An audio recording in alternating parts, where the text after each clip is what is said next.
Então, a gente queria começar aqui falando o seguinte, presidente, sobre a prisão do senhor. Foi um dia histórico no Brasil e a gente queria saber o que passou pela cabeça do senhor quando o senhor estava sendo preso, sendo conduzido para a prisão.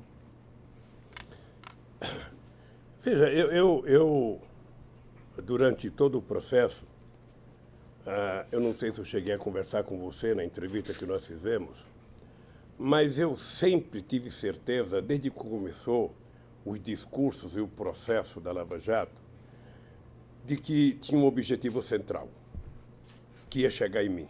Aliás, uma amiga nossa, jornalista importante, Tereza Cruvinel, escreveu um artigo importante em que ela falava: o que eles querem, na verdade, é o Lula.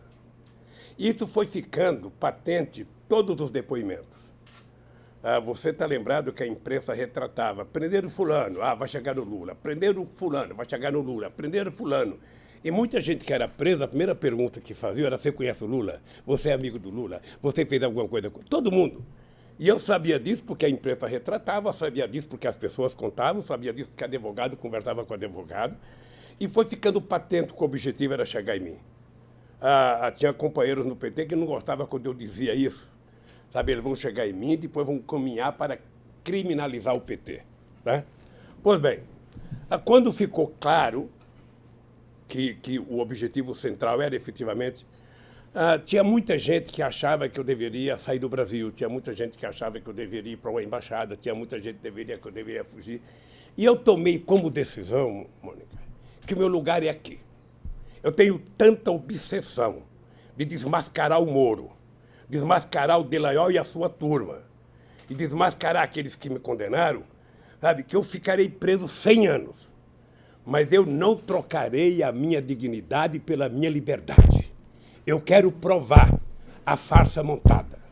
Eu quero provar, montada aqui dentro, montada no Departamento de Justiça dos Estados Unidos, com depoimento de procuradores, com filmes gravados, e agora mais agravado com, sabe, a criação da Fundação Criança Esperança do Delanhol, sabe, pegando 2,5 bilhões de reais da Petrobras para criar uma fundação para ele. Fora 6,8 bilhões da Odebrecht e fora não sei quantas outras coisas.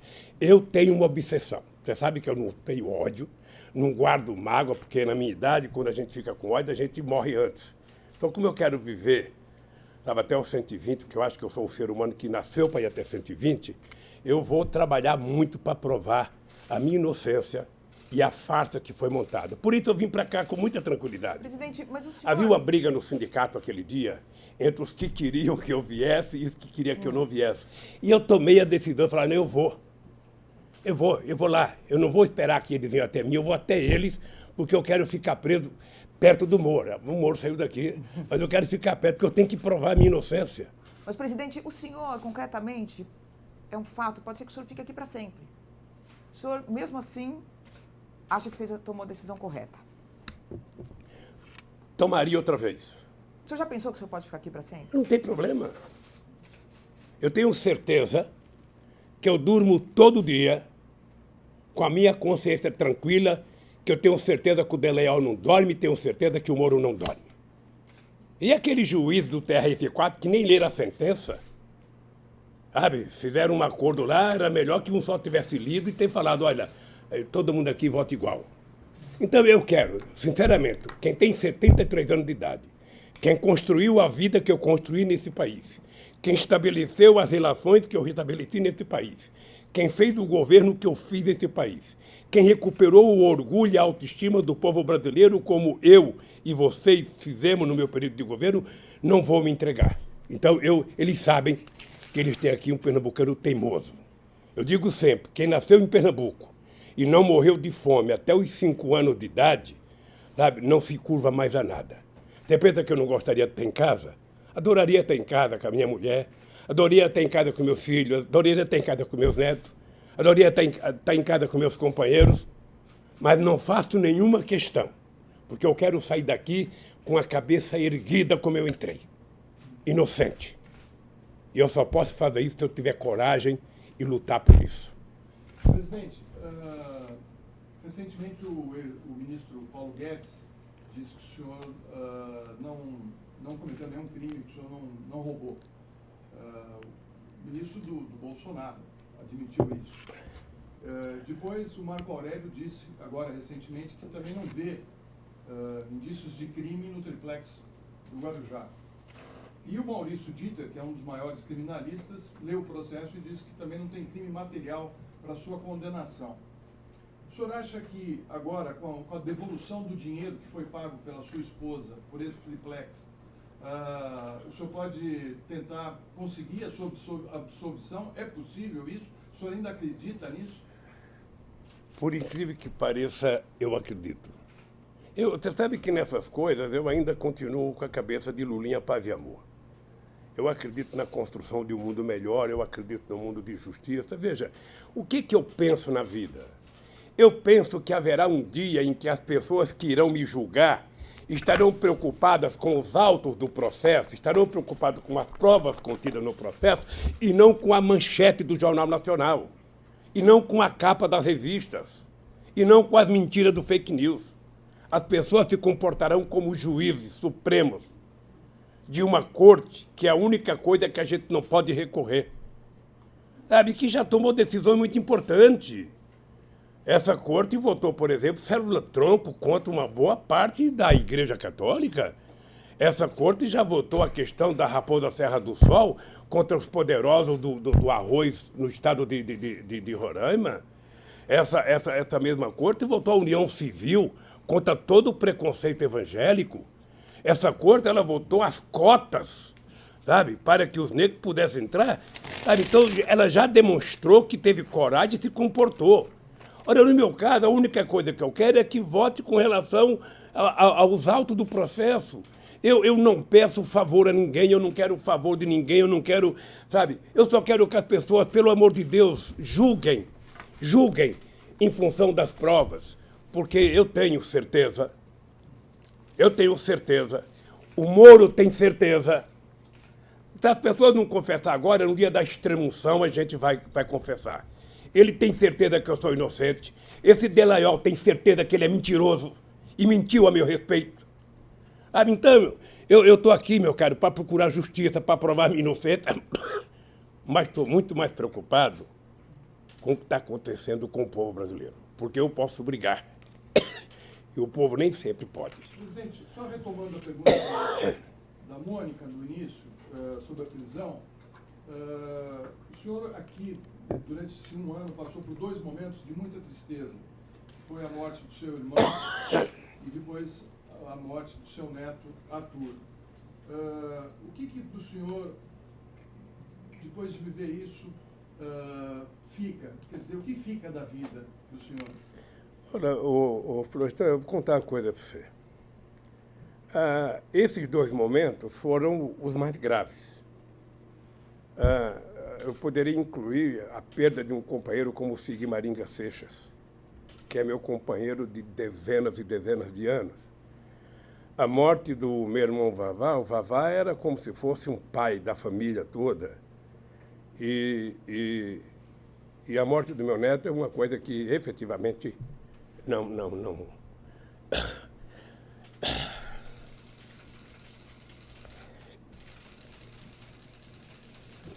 Eu às vezes penso que seria tão mais fácil que eu tivesse morrido. Já vivi 73 anos, poderia morrer e deixar meu neto viver. Mas não são apenas esses momentos que deixam a gente triste.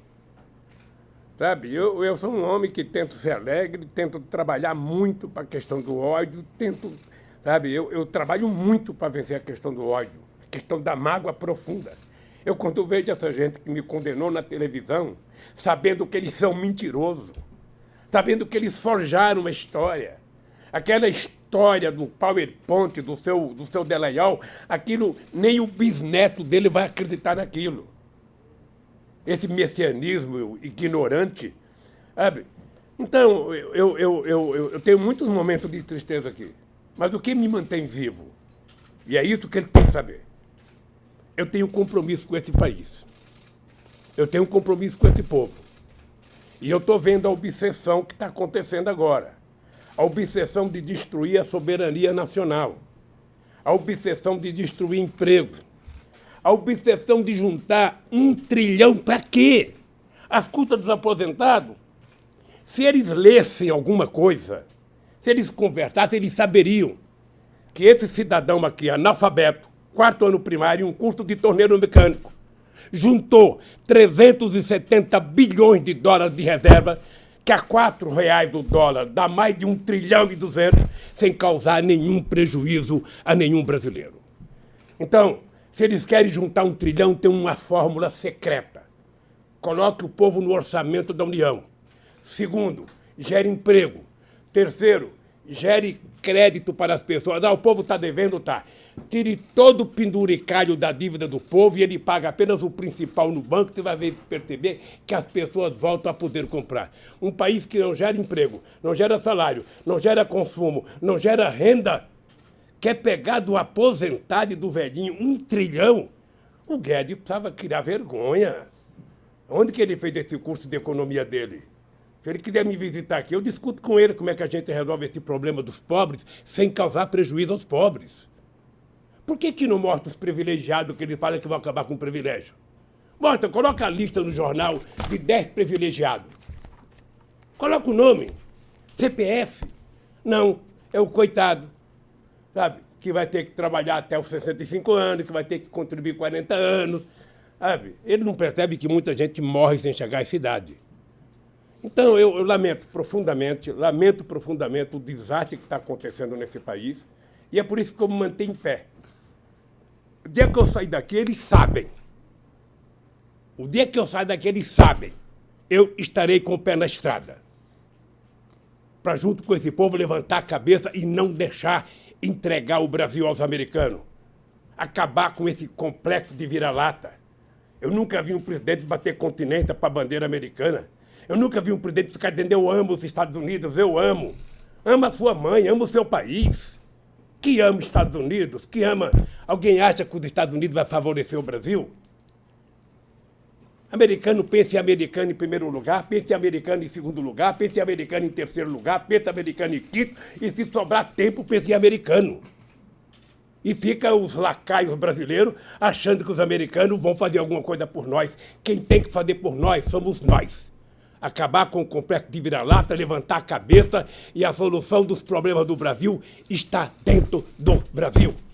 Presidente, a gente vai depois retomar essa questão de previdência e tudo. Eu só queria, para encerrar o capítulo da prisão, saber como que é a rotina do senhor. O senhor passa muitos momentos sozinho, é isso? Passo o tempo inteiro sozinho. E como que é? Porque eu já tive a oportunidade de entrevistar muitas pessoas presas, mas que tinham outras pessoas junto, sozinho, né? E o senhor, como é que é essa coisa do tempo não passar? Um pouquinho como é que é isso?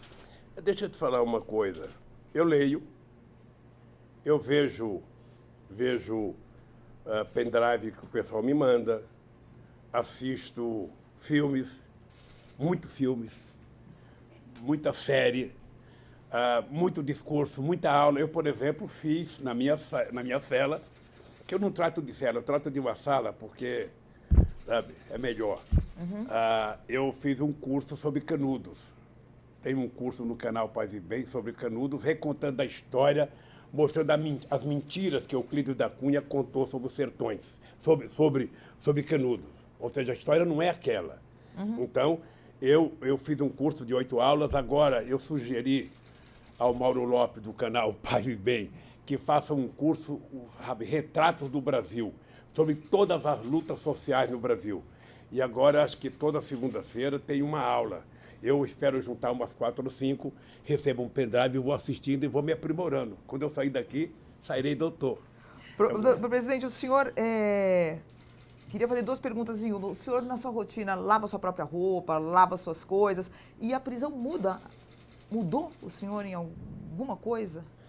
Deixa eu falar uma coisa para você. É engraçado porque eu sempre tive vontade de morar sozinho.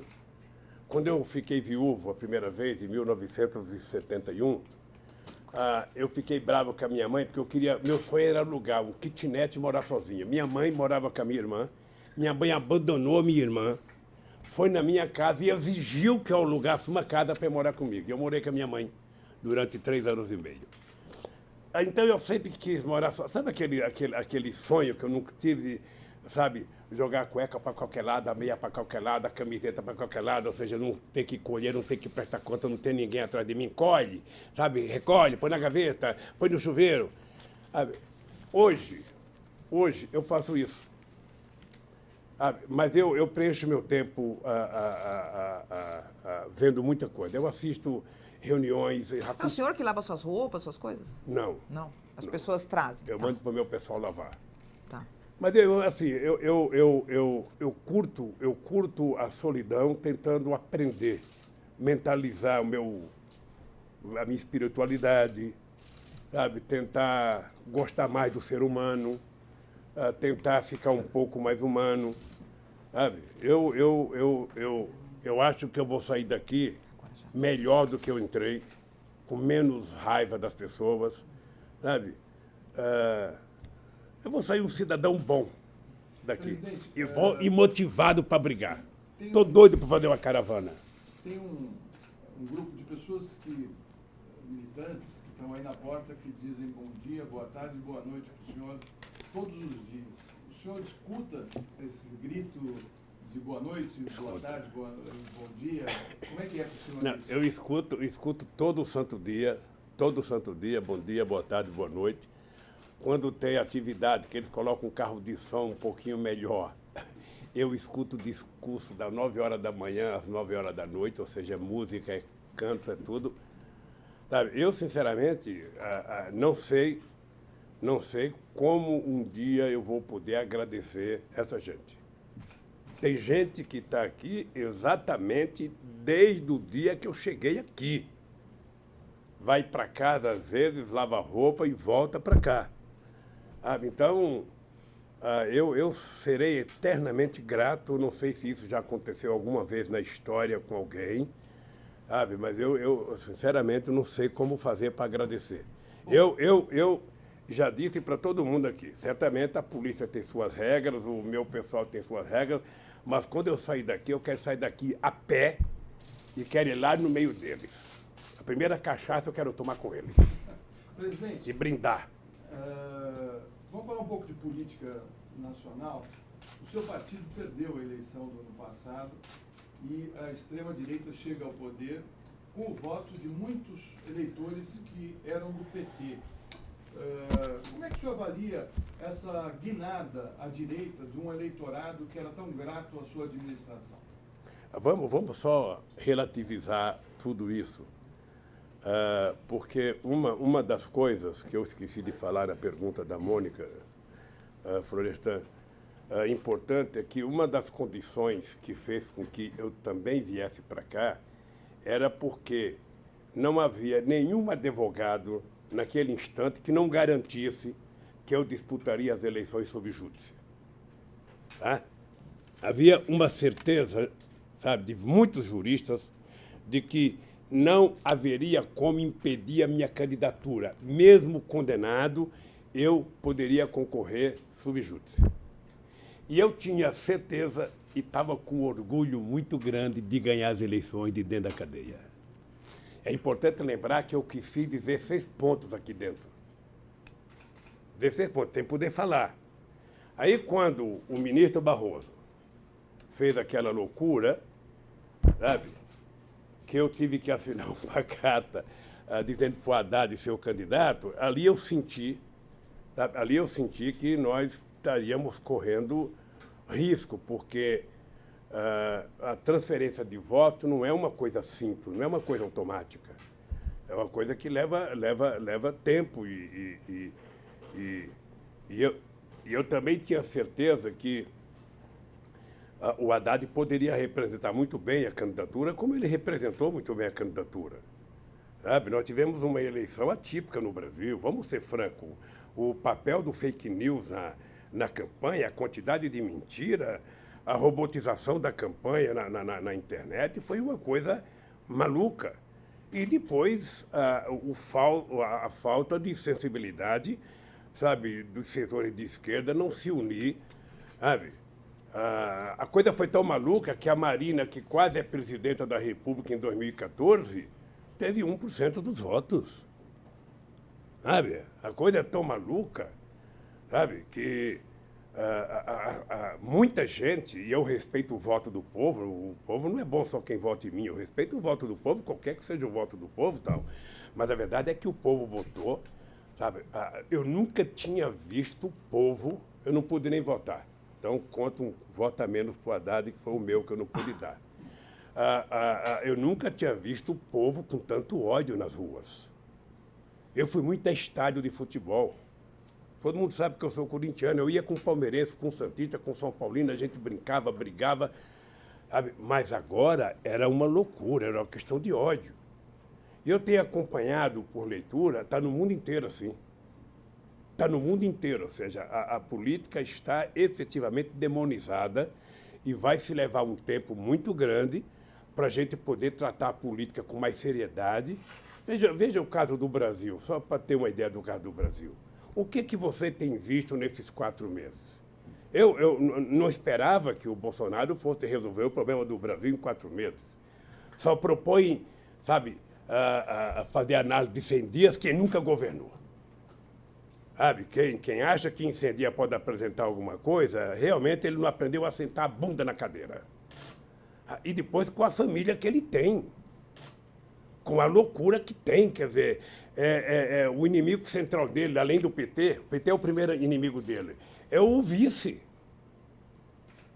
Sabe, quer dizer, é uma coisa loucura. Ele passa a agredir os deputados, depois tenta agradar os deputados, ele diz que está fazendo a nova política e a política que ele faz é a mesma, porque ele é um velho político, ou seja, então o país está subordinado à desgovernabilidade, à ingovernabilidade. Ou seja, o Brasil está desgovernado. Ele até agora não sabe o que fazer. E quem dita regras é o Guedes. Sabe? O homem de 1 milhão. A única coisa que o povo sabe de 1 trilhão. Sabe? Todo santo dia. Eu vejo o Jornal das 7, vejo o Jornal das 8, vejo o Jornal das 9, o Jornal das 11, o Jornal da meio-dia, o Jornal das 7, em todos os canais. Nunca vi tanto jornal na vida. É tudo a mesma coisa. Parece as sentenças que dão contra mim. É tudo a mesma coisa. E é tudo a reforma da Previdência. Fez a reforma da Previdência, acabou o teu problema. Mônica, acabou o problema do Brasil. Acabou o problema, todo mundo vai ficar maravilhosamente bem. E eu acho que todo mundo vai se lascar se for aprovada a Previdência tal como ele quer. Se a Previdência precisava de reforma, você senta com os atores, senta com os trabalhadores, senta com os empresários, senta com os aposentados, senta com os políticos e encontra uma solução para arrumar aonde tem que arrumar. Presidente, só para não perder um pouco aqui, ainda falando da derrota, quer dizer, mesmo analistas internacionais, tudo que está ocorrendo no mundo, há um diagnóstico de que a democracia acabou que não entregou, né, em todos os lugares para a população. A população tem motivos para se voltar contra. E eu queria saber que recado que o senhor pegou dessa derrota. Quer dizer, dá para a gente culpar a Globo, dá para a gente culpar esse, aquele, mas também tem a responsabilidade do próprio PT, do senhor, porque vocês ficaram muito tempo no poder, houve corrupção de fato, muitas coisas foram comprovadas. Que autocrítica que o senhor faz, a famosa autocrítica? Não, mas sério, se depois de todo esse tempo a gente pode ter do senhor alguma avaliação dos erros do PT e de como o PT agora, sem o senhor, pelo menos durante um tempo, vai para frente? Ou se continua hegemônico, Mônica, nesse campo de centro-esquerda? O PT, obviamente que nós reconhecemos que perdemos as eleições.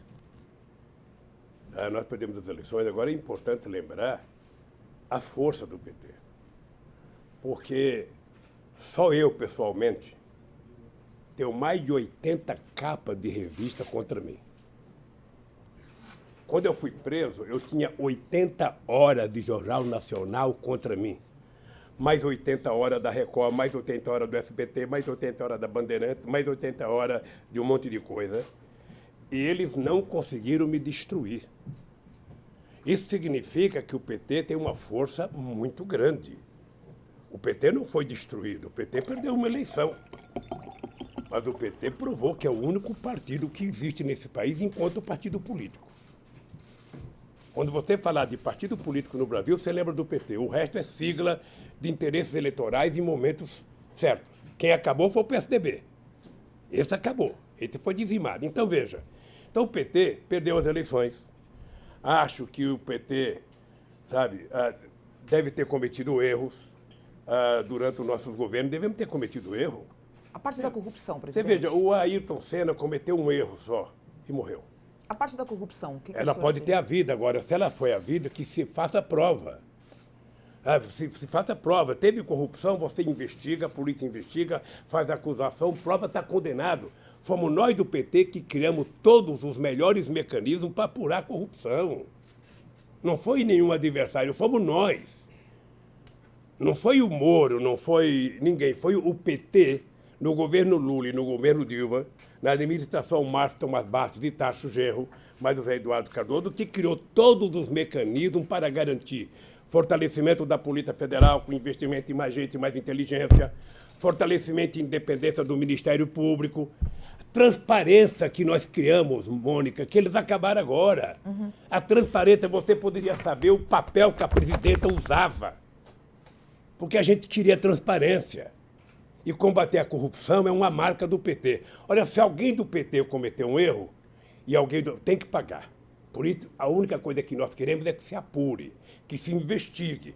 Na hora que for investigado e for julgado, sabe, foi Atropelando condenado. um pouco meu colega. Eu falo por Depois mim. ele vai ter 3 perguntas para Eu fazer. falo seguida. por mim. Por mim eu falo pra o não seguinte, perder eu desafio o Moro, desafio o Deleiol, desafio 209 milhões de brasileiros, inclusive você, que é minha jornalista, sabe, a provar a minha culpa. Presidente, eu fiz essa pergunta para o senhor, só depois vai fazer 3 perguntas. A questão de crime, a gente pode ter até a questões de condenações que são revistas na história depois.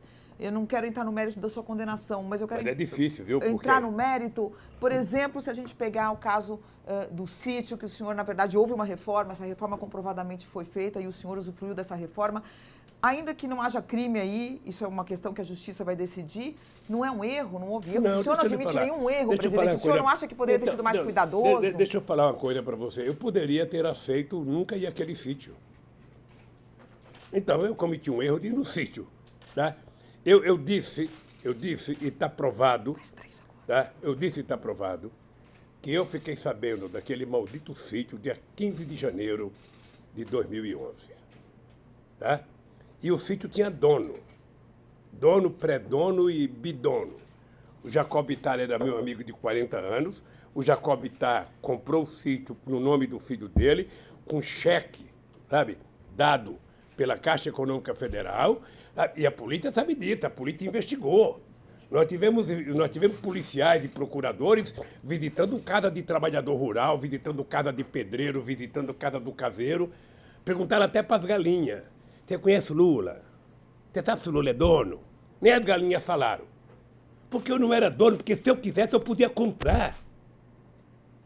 Eu podia comprar. Então se eu cometi o erro de ir num sítio, sabe, que alguém pediu, a Odebrecht reformou, ou não sei quem reformou, então vamos discutir a questão ética, não vamos discutir a questão de corrupção.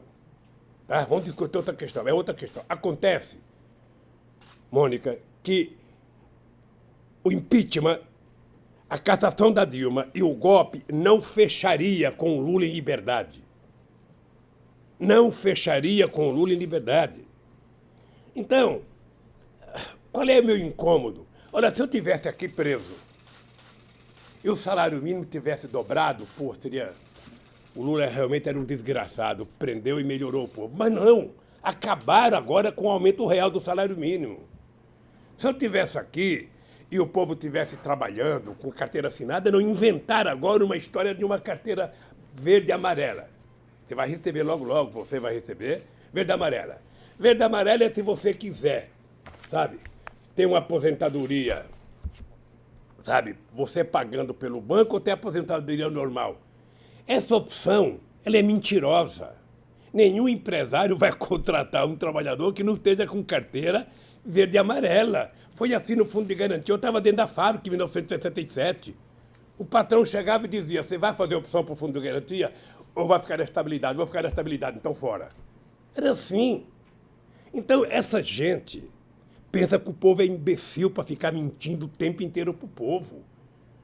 Você, quando fala autocrítica para mim, eu acho que nós devemos ter muito erro. Eu, por exemplo, tive um erro grave. Eu poderia ter feito a regulamentação dos meios de comunicação. Nós fizemos um congresso em 2009, aprovamos um congresso, só participou a Bandeirante e uma outra rede TV, se não me falha a memória, sabe? Participou, nenhuma outra televisão participou muitas rádios, e nós preparamos em junho de 2010 uma regulamentação do meio de comunicação. Ao invés de dar entrada no Congresso, porque ia ter eleição, eu falei, não, vamos deixar para o novo governo. E deixei para o novo governo. A razão pela qual a Dilma ou o Paulo Berardo não entrou, eu não sei. Mas essa é uma autocrítica que eu faço. Uma autocrítica que eu faço. Agora, pergunto o seguinte, imagina se todo mundo nesse Brasil fizesse uma autocrítica. A elite brasileira deveria estar agora fazendo autocrítica. Puxa vida, como é que a gente ganhou tanto dinheiro no governo do Lula? Como é que o povo pobre vivia tão bem? Como é que o povo pobre estava viajando para o Piauí, para Sergipe, para Garanhuns de avião, e agora nem de ônibus pode viajar? Sabe? Vamos fazer uma autocrítica por causa do que aconteceu em 2018 na eleição. Vamos fazer uma autocrítica geral nesse país. O que não pode é esse país estar governando por esse bando de maluco que governa o país. O país não merece isso e, sobretudo, o povo não merece isso. Presidente, a Odebrecht admitiu ter pago 29 milhões de propina no Peru entre 2005 e 2014, em troca da obtenção de contratos. Ao todo, a Transparência Internacional destaca que houve uma espécie de fordismo de corrupção com 788 milhões de dólares distribuídos em 12 países e que o esquema da Odebrecht foi facilitado pelo apoio do BNDES para suas operações que contavam sempre com a sua abertura de portas para a empresa. Todo o esquema global contava com financiamento ilegal de campanhas nos diferentes países, sempre aliados do PT e do Brasil. O senhor tinha ciência dessas empresas? Quem é que está falando isso? A Transparência Internacional. Com base no quê?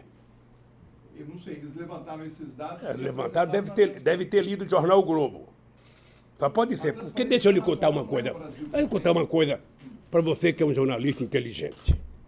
O presidente da República, ele não tem como interferir na burocracia do BNDES para empréstimo. O BNDES foi criado para financiar o desenvolvimento brasileiro. E eu lembro que no tempo do Fernando Henrique Cardoso, quando eu fiz a campanha em 2006, o Alckmin tentou dizer o Lula financia o metrô de Caracas, sabe, enquanto não financia o meu aqui. E eu lembrei para ele que quem tinha feito o acordo para financiar o metrô de Caracas era o Fernando Henrique Cardoso, e fez bem. Porque quando o Brasil financia o desenvolvimento de um país através do BNDES, o Brasil está exportando serviço, está exportando engenharia, está exportando máquina, está vendendo coisa para lá. Você percebe? É um ganho extraordinário para um país que quer ter importância no mundo. Então, o BNDES tem uma burocracia em que o presidente da República não decide. Tem uma coisa chamada COFIEX e COFIG, que participa ministro das Relações Exteriores, ministro da Fazenda, ministro do Planejamento. 500 ministros participam para tomar as decisões. Só quem não participa é o presidente da República. O presidente não sabe dessas coisas. E eu sou favorável que o BNDES empreste dinheiro para o desenvolvimento dos países africanos, dos países latino-americanos.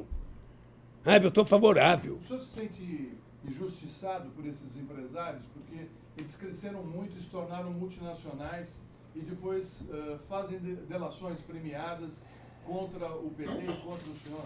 Deixa eu falar uma coisa. Contra mim, eu não fico com raiva, não, pelo seguinte, olha. Eu tenho desafiado os empresários a dizerem quem é que me deu 5 centavos. O Léo, que é o rapaz que está preso aqui, que fez a denúncia contra mim, ele passou 3 anos dizendo uma coisa, depois ele mudou o discurso, meu advogado perguntou por que ele tinha mudado, ele falou, meu advogado me orientou. E o que ele falou, Lula sabia. Agora o que está provado?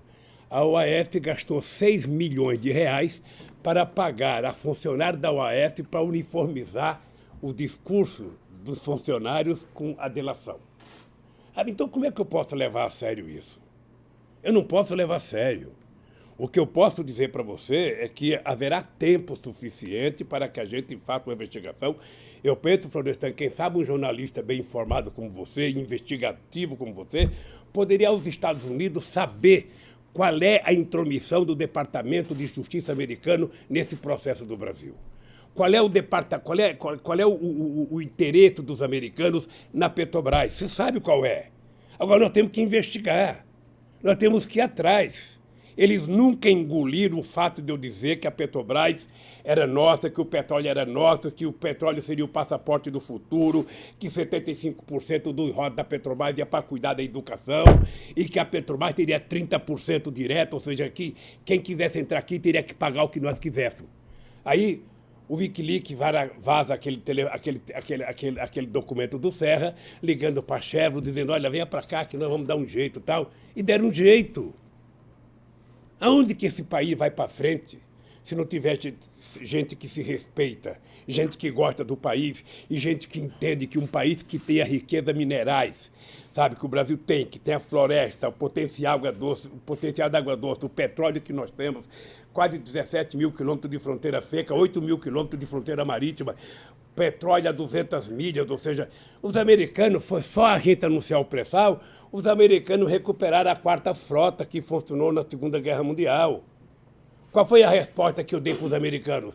Criei o Conselho Sul-Americano de Defesa para juntar os nossos exércitos aqui contra a intromissão dos Estados Unidos. Então, a coisa que mais acontece no Brasil é denúncia. E eu sou favorável que todas as denúncias feitas sejam apuradas, sabe, seja investigada. Todo mundo sabe que quando eu era presidente, eu era contra policial federal investigar alguma coisa e denunciar antes de ter a prova, porque a coisa mais fácil do mundo é a imprensa investigar para você. Porque aqui no Brasil virou norma, ou seja, você é condenado pela manchete dos jornais. Quando o processo sair, se você saiu que você não cometeu nada, você já está condenado. Você não vai mais na rua, seu filho não vai mais na escola, porque a condenação é a priori. Então eu quero saber o seguinte, investiga, apura, faz o que quiser. Eu estou achando estranho essa tal dessa milícia do Bolsonaro. Cadê aquele cidadão dos 7 milhões? O cara que é esperto para fazer dinheiro, o cara que sabe fazer dinheiro. Como que é o nome dele? Queiroz. Cadê o Queiroz? Cadê a imprensa que não está atrás do Queiroz? Cadê a imprensa que não vai atrás quem pagou o Roberto Artem por Queiroz? Será que foi o Natanarum que veio aqui pagar a conta? Sabe? Então, meu caro, é o seguinte. O Brasil tem 2 pesos e 2 medidas. Será que foi quem que o senhor falou? Desculpa. Hein? Será que foi quem que veio pagar a conta? Não, a vinda do Natanarum aqui deve ter sido para pagar a conta, porque ninguém sabe. O cara, veja, eu, ex-presidente da República, sem nenhuma prova, fui na minha casa, sabe? Recebi vários policiais na minha casa para fazer apreensão. O seu Queiroz não atendeu nenhum pedido do Ministério Público e a Polícia Federal não foi buscar ele ainda. Um cidadão, os policiais do Exército dão 80 tiros num carro, matam um negro e vai perguntar para o ministro da Justiça, ele fala, isso pode acontecer. Olha, que país que nós estamos? O que o povo espera desse país? Então é por isso que eu não tenho o direito de baixar a cabeça. Não tenho o direito de ficar, sabe, esmorecido, fraquejar. Eu estou mais tinhoso que nunca, sabe, respeito todo mundo, tenho apreço por todo mundo, mas se tem um cidadão nesse país que vai continuar lutando e vai lutar, sou eu, para restabelecer a verdade nesse país. Presidente, como é que o senhor recebeu a notícia sobre a morte do Alan Garcia no Peru? Você sabe que eu nunca consegui entender a morte do Getúlio Vargas. O último filme que eu assisti do Getúlio Vargas foi esse filme que foi feito com o Tony Ramos, que é um bom filme. Eu lembro que em 2005, numa plenária com o empresário no Palácio do Alvorada, eu falei, olha, eu quero que vocês saibam como é que eu sou. Eu não vou me matar porque não tenho vocação de Getúlio. Eu não vou correr porque não tenho vocação de pedir asilo político. se alguém quiser me pegar, vai pegar nesse país. E vai me pegar na rua, porque eu vou enfrentar na rua. E comecei a ir para a rua. Isso foi em junho de 2005. Quem quiser me pegar, vai para a rua. É por isso que eu ganhei em 2006 e, orgulhosamente, terminei meu mandato com 87% de bom e ótimo, 10% de regular e 3% de ruim e péssimo, que deve ter sido, sabe, lá no condomínio do Bolsonaro e na sede do PSDB. Então, eu efetivamente estou convencido que nós temos que lutar hoje muito mais do que já lutamos. O Alan Garcia, ele teve uma reação psicológica que muita gente tem. O nosso reitor da Universidade Federal de Santa Catarina, não é todo mundo que aguenta. Você quer saber de uma coisa? A Marisa morreu por conta disso. Quem está falando é um homem de 73 anos de idade, perto de fazer 74. A dona Marisa morreu por conta do que fizeram com ela e com o filho dela. Tá? A dona Marisa perdeu motivação de vida, a dona Marisa não saía mais de casa, a dona Marisa não queria mais conversar nada. Ou seja, ela morreu, a AVC dela foi por isso. Agora, não pense que por causa disso eu vou ficar com o meu coração cheio de ódio. Não, aqui tem muito lugar para amor. O ódio eu vou colocando num cantinho bem escondido. E o Alan Garcia não deve ter suportado. Eu não sei, eu não leio imprensa peruana, não sei qual era a carga que se fazia contra ele. Sabe? Mas o Alan Garcia era um homem que tinha saído muito mal do governo. O Peru tem uma coisa engraçada. O Peru é um país que cresce a 5% ao ano, na mão do Toledo cresceu, na mão do Alan Garcia, e eles terminam o mandato com 10% de aprovação, com 5% de aprovação. Por quê? Porque como eles exportam tudo para os Estados Unidos ali perto, eles crescem, mas não tem distribuição de renda. Então o país cresce a 5%, a miséria cresce a 10%. Uhum. Sabe? Então a miséria vai sempre na frente do crescimento. Então, eles não conseguiram ter candidato, nem o Toledo e nem o Alan Garcia conseguiram ter candidato nas eleições. Então, eu, sinceramente, não sei como é que se matou. Deixa eu falar uma coisa para você, tem que ter muita decisão. Eu sei o que eu passei. Você não tem noção do que é você passar 6 meses esperando todo santo dia que a polícia fosse na tua casa. Todo santo dia. Não é um dia, não, são 6 meses. E, de repente, você vê a polícia chegar na tua casa, com uma disfarçatez, todo mundo com máquina fotográfica pendurado no peito, para tirar fotografia. Deveriam ter mostrado a quantidade de dólar que acharam na minha casa. Deveria ter mostrado a quantidade de joias que acharam da dona Marisa. Deveria ter tirado foto e colocado para Globo. Enfiaram o rabo no meio das pernas porque não encontraram nada. E a imprensa não fala, não encontraram nada na casa do Lula. Sabe? Então, é duro.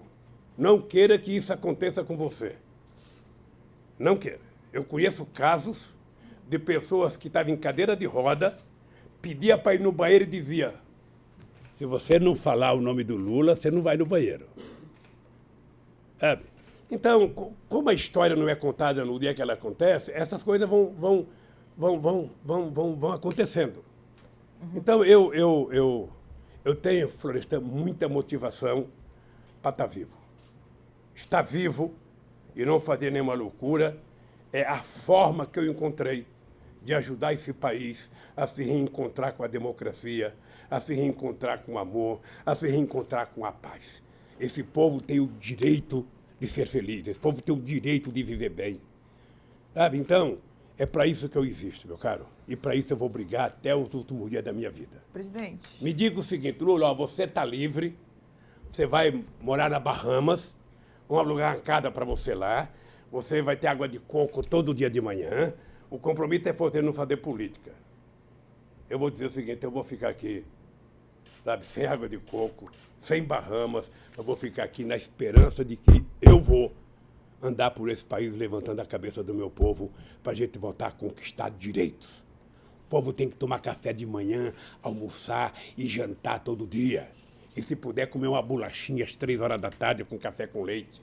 E se puder fazer um lanchinho 10 horas da noite antes de dormir. Eu quero que o povo vá ao teatro, ao cinema.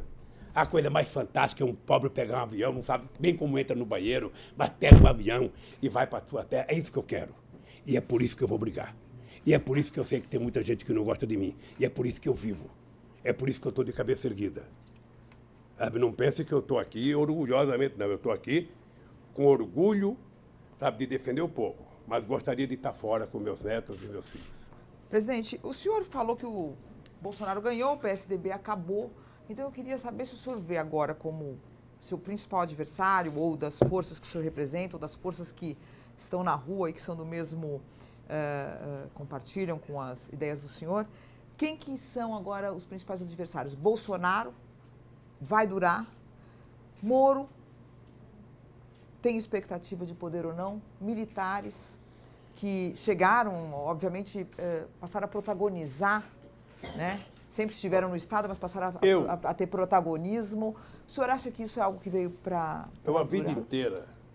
Estou perguntando de verdade, para o analista Lula e não... A vida inteira vocês glosaram de mim porque eu falava menos laranja, que eu falava...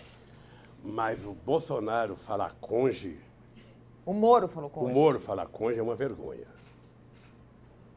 Sinceramente, é uma vergonha, porque, sabe... É o mínimo que deveria saber, porque está escrito no Código Penal, vários artigos que falam de cônjuge. Deixa eu falar, o Moro não sobrevive na política. E o Bolsonaro, sabe, ou ele constrói um partido político sólido, ou do jeito que está, também não perdura muito, porque ali você tem uma quantidade difusa de interesses. É só pegar a quantidade de sigla para uma pessoa que diz que não gosta de política. Eu não sei como é que você é deputado 27 anos e diz que não gosta de política. Eu não sei como é que você faz um filho vereador, outro deputado federal, outro senador, e você não gosta de política. Sabe? Então, ele vai ter que ter muita capacidade de articulação, muita vontade, vai ter que gostar muito de política para poder dar certo. Porque a chance dele dar certo é o Brasil dar certo. O povo tem paciência, mas não tem toda a paciência do mundo. Pode dar, não pode? Sabe? Não sei. Do jeito que está fazendo, não pode dar, querida. Não há condições de dar. Veja, você diminui a renda per capita da sociedade. Você diminui o salário mínimo. Você diminui a possibilidade de oferta de emprego. E você acha que tudo vai ser resolvido com 1 trilhão para a Previdência? Para o sistema financeiro? Vai dar certo aonde? Sabe o que dá certo? Dá certo se fizer como nós fizemos, legalizamos e formalizamos 6 milhões de microempreendedores individuais. Sabe por que a Previdência era superavitária no meu governo? Porque teve 20 milhões de pessoas trabalhando com carteira profissional assinada. Porque teve 6 milhões de microempreendedores individuais formalizados. Porque o Brasil quadruplicou as exportações. Sabe? Então, se o país não crescer...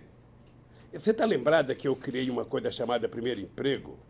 Foi uma farsa aquilo, coitado, uma loucura que eu achava que fazendo uma lei, criando o primeiro emprego e pedindo para os empresários que eu ia pagar R$200, que ia gerar emprego. Nem o empresário gera emprego porque eu estou dando R$200 para ele. O que vai gerar o emprego é quando eu fiz os puxadinhos da Caixa Econômica Federal, que eu fiz financiamento para construir um puxadinho. Aconteceram no mesmo ano 10 fábricas novas de cimento no Brasil. Então, quando você faz a economia, o povo come um pãozinho a mais, toma um cafezinho a mais, toma uma cervejinha a mais, ganha R$1 a mais, compra um chinelo a mais, aí você começa a gerar emprego no país. Presidente. Você começa a gerar emprego no país. Agora você, do jeito que eles estão fazendo, inclusive brigando com os nossos maiores parceiros comerciais, sabe, desprezando a América do Sul, desprezando... O nosso comércio com a Argentina é maior do que com todos os países da Europa. Como é que você vai desprezar o nosso comércio com a Argentina, o Mercosul? Esse cara não entende de nada. Mas também o ministro que ele tem das Relações Exteriores, sabe? Aquilo foi encomendado. Saudade do Silveirinha no tempo do Geisel, que teve a coragem de reconhecer Angola. Sabe, esse cidadão que está aí, sinceramente, César Amorim deve essa para nós. Como é que deixou um cara desse na carreira do Itamaraty? Presidente, só para retomar, e os militares, presidente? Que eu perguntei de Moro, Bolsonaro... Sabe uma coisa que eu tenho vontade? Quando eu sair daqui, eu quero conversar com os militares. Eu tenho vontade de perguntar para o chefe da Marinha, para o chefe da Aeronáutica, para o chefe do Exército, qual o presidente da República que fez mais coisa para eles do que eu fiz. Eu quero perguntar para eles qual é a razão do ódio que eles têm do PT. Quando eu cheguei na presidência em 2003, Mônica, soldado brasileiro saía 11 horas porque não tinha dinheiro para almoçar. Não ganhava salário mínimo recruta. Eu, além de pagar o salário mínimo, além de dar almoço para eles, ainda criei o soldado cidadão para dar curso de formação. Pergunta para o general Enzo o que era o batalhão de engenharia do Exército Brasileiro. As máquinas estavam todas quebradas. Não tinha nem caminhão. Pergunta para eles o que eu fiz. Deixei eles mais poderosos que uma empreiteira dessa. Pergunta para a aeronáutica o que era a aeronáutica quando eu cheguei na presidência. O avião do presidente era chamado de sucatão. Uhum. Você ia viajar para a Europa, quando você parava em Cabo Verde, ali nas Ilhas Canárias, ali, na Ilha do Sal, tinha 18 mecânicos dentro do avião para catar parafuso que caía no aeroporto. Mas só o que eu queria saber, o senhor acha que eles voltam para a caserna? Mas eu vou chegar. Eu vou chegar lá, mas é que eu tenho que falar alguma coisa. Porque... Não, claro. Então deixa eu lhe falar. Então eu quero perguntar para a aeronáutica, tinha um avião que eu emprestava para levar a autoridade em casa, quando levantava voo em Brasília, pegava fogo no avião. Tinha que descer rapidamente, porque senão explodia.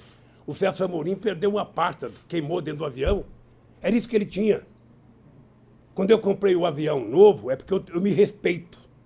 Eu, se pudesse, ia de jegue para a Europa. Como eu não podia ir, eu tive a coragem de comprar um avião. Hoje eu me arrependo de não ter comprado um Airbus 140. Fui comprar logo um menor. Eu comprado um grandão. Sabe? Pois bem, peguei acho que 15 ou 20 aviões da Rio Sul, que não pagou o BNDES, foi dado para a aeronáutica. Deixar a aeronáutica com cara de força aérea. É só perguntar. Pergunta para a Marinha.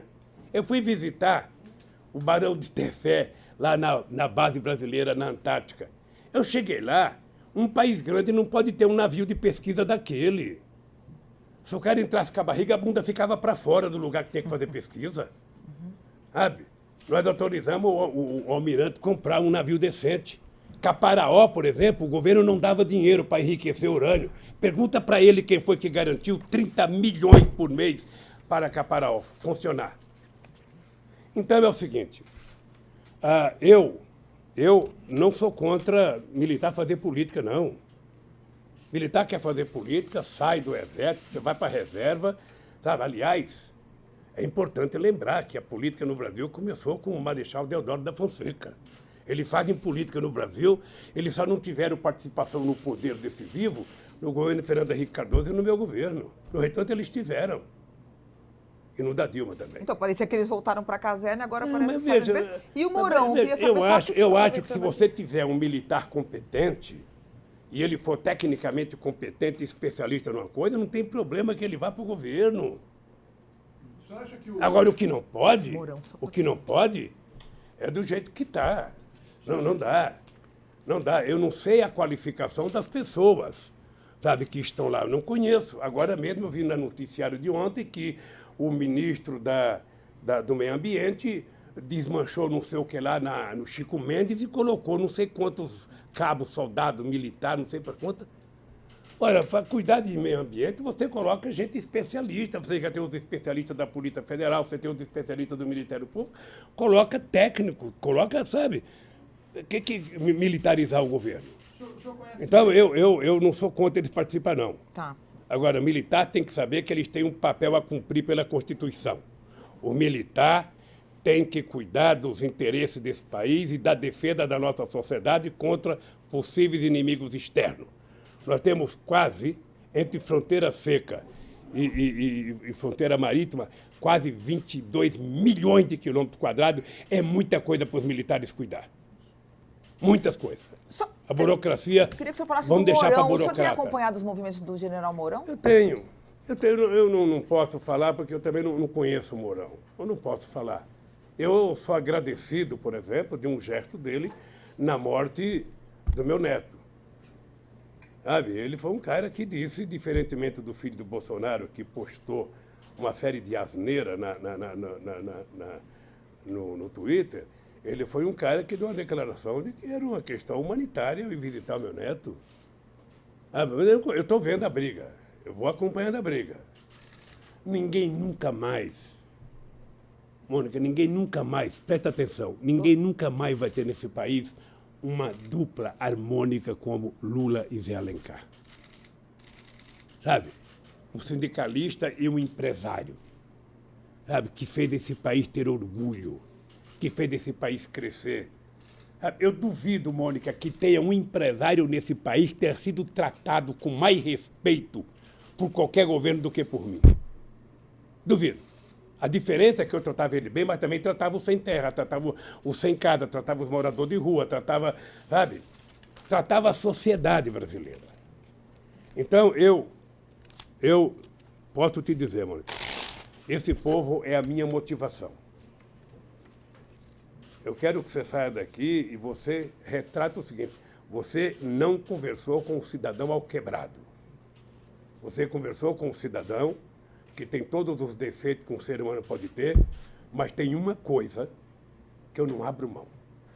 Isso eu aprendi com a dona Lindu, que nasceu analfabeta e morreu analfabeta. Dignidade e caráter não tem shopping, não tem supermercado, e você não aprende na universidade. Isso é de berço. Isso eu tenho demais, e não abro mão disso. Esse é o meu patrimônio. Presidente, eu queria falar um pouco da questão internacional. Recentemente, a Ucrânia elegeu um humorista como presidente da República. A direita tem avançado fortemente em vários cantos do planeta. E vai ter eleição agora nesse fim de ano na Espanha. Eu queria saber... nesse fim de semana, desculpa, vai ter uma eleição nesse fim de semana na Espanha. Eu queria saber como é que o senhor vê essa eleição, já que houve um crescimento da direita, apesar dos progressistas do PSOE estar na frente nas pesquisas.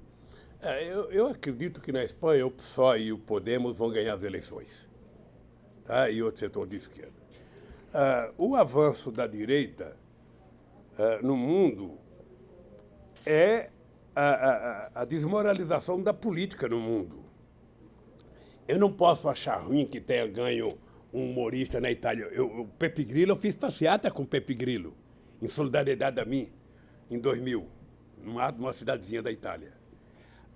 Eu não posso achar ruim que ganhe um humorista na Ucrânia, porque o que eles falavam quando o metalúrgico ganhou as eleições? Eles menosprezavam um analfabeto, um peão que não sabe falar, que não sei das quantas. Eu lembro do Maluf dizer: a dona Marida não vai conseguir limpar aquele vidro todo do palácio. Era assim que eles falavam comigo. Então eu não vou desprezar pelo fato do cara ser humorista. O cara pode ser humorista de profissão e se transformar num puta de um político. Ele pode. Sabe? Todo mundo pode se transformar num baita de um político. Para fazer política, você tem que ter paciência, você tem que conversar e aprender a conviver democraticamente na diversidade. Você não conversa só com quem você gosta, você conversa com seus adversários também. Você não conversa com a tua turma, você conversa com todas as turmas, se você quiser governar. Tá? É assim que se faz no mundo inteiro. O senhor acha que na Espanha, governos... Eu acho que na Espanha nós vamos ter um governo mais progressista, eu acho. Agora, com relação à Venezuela... Porque sabe o que acontece? O discurso da direita, gente, é tão xenófobo que não pode dar certo. Veja o Macron, na França.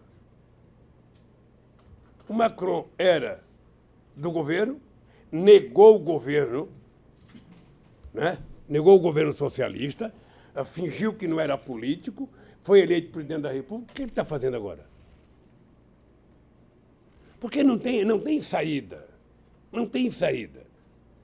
O Bolsonaro ele tem que governar com aqueles políticos que estão lá.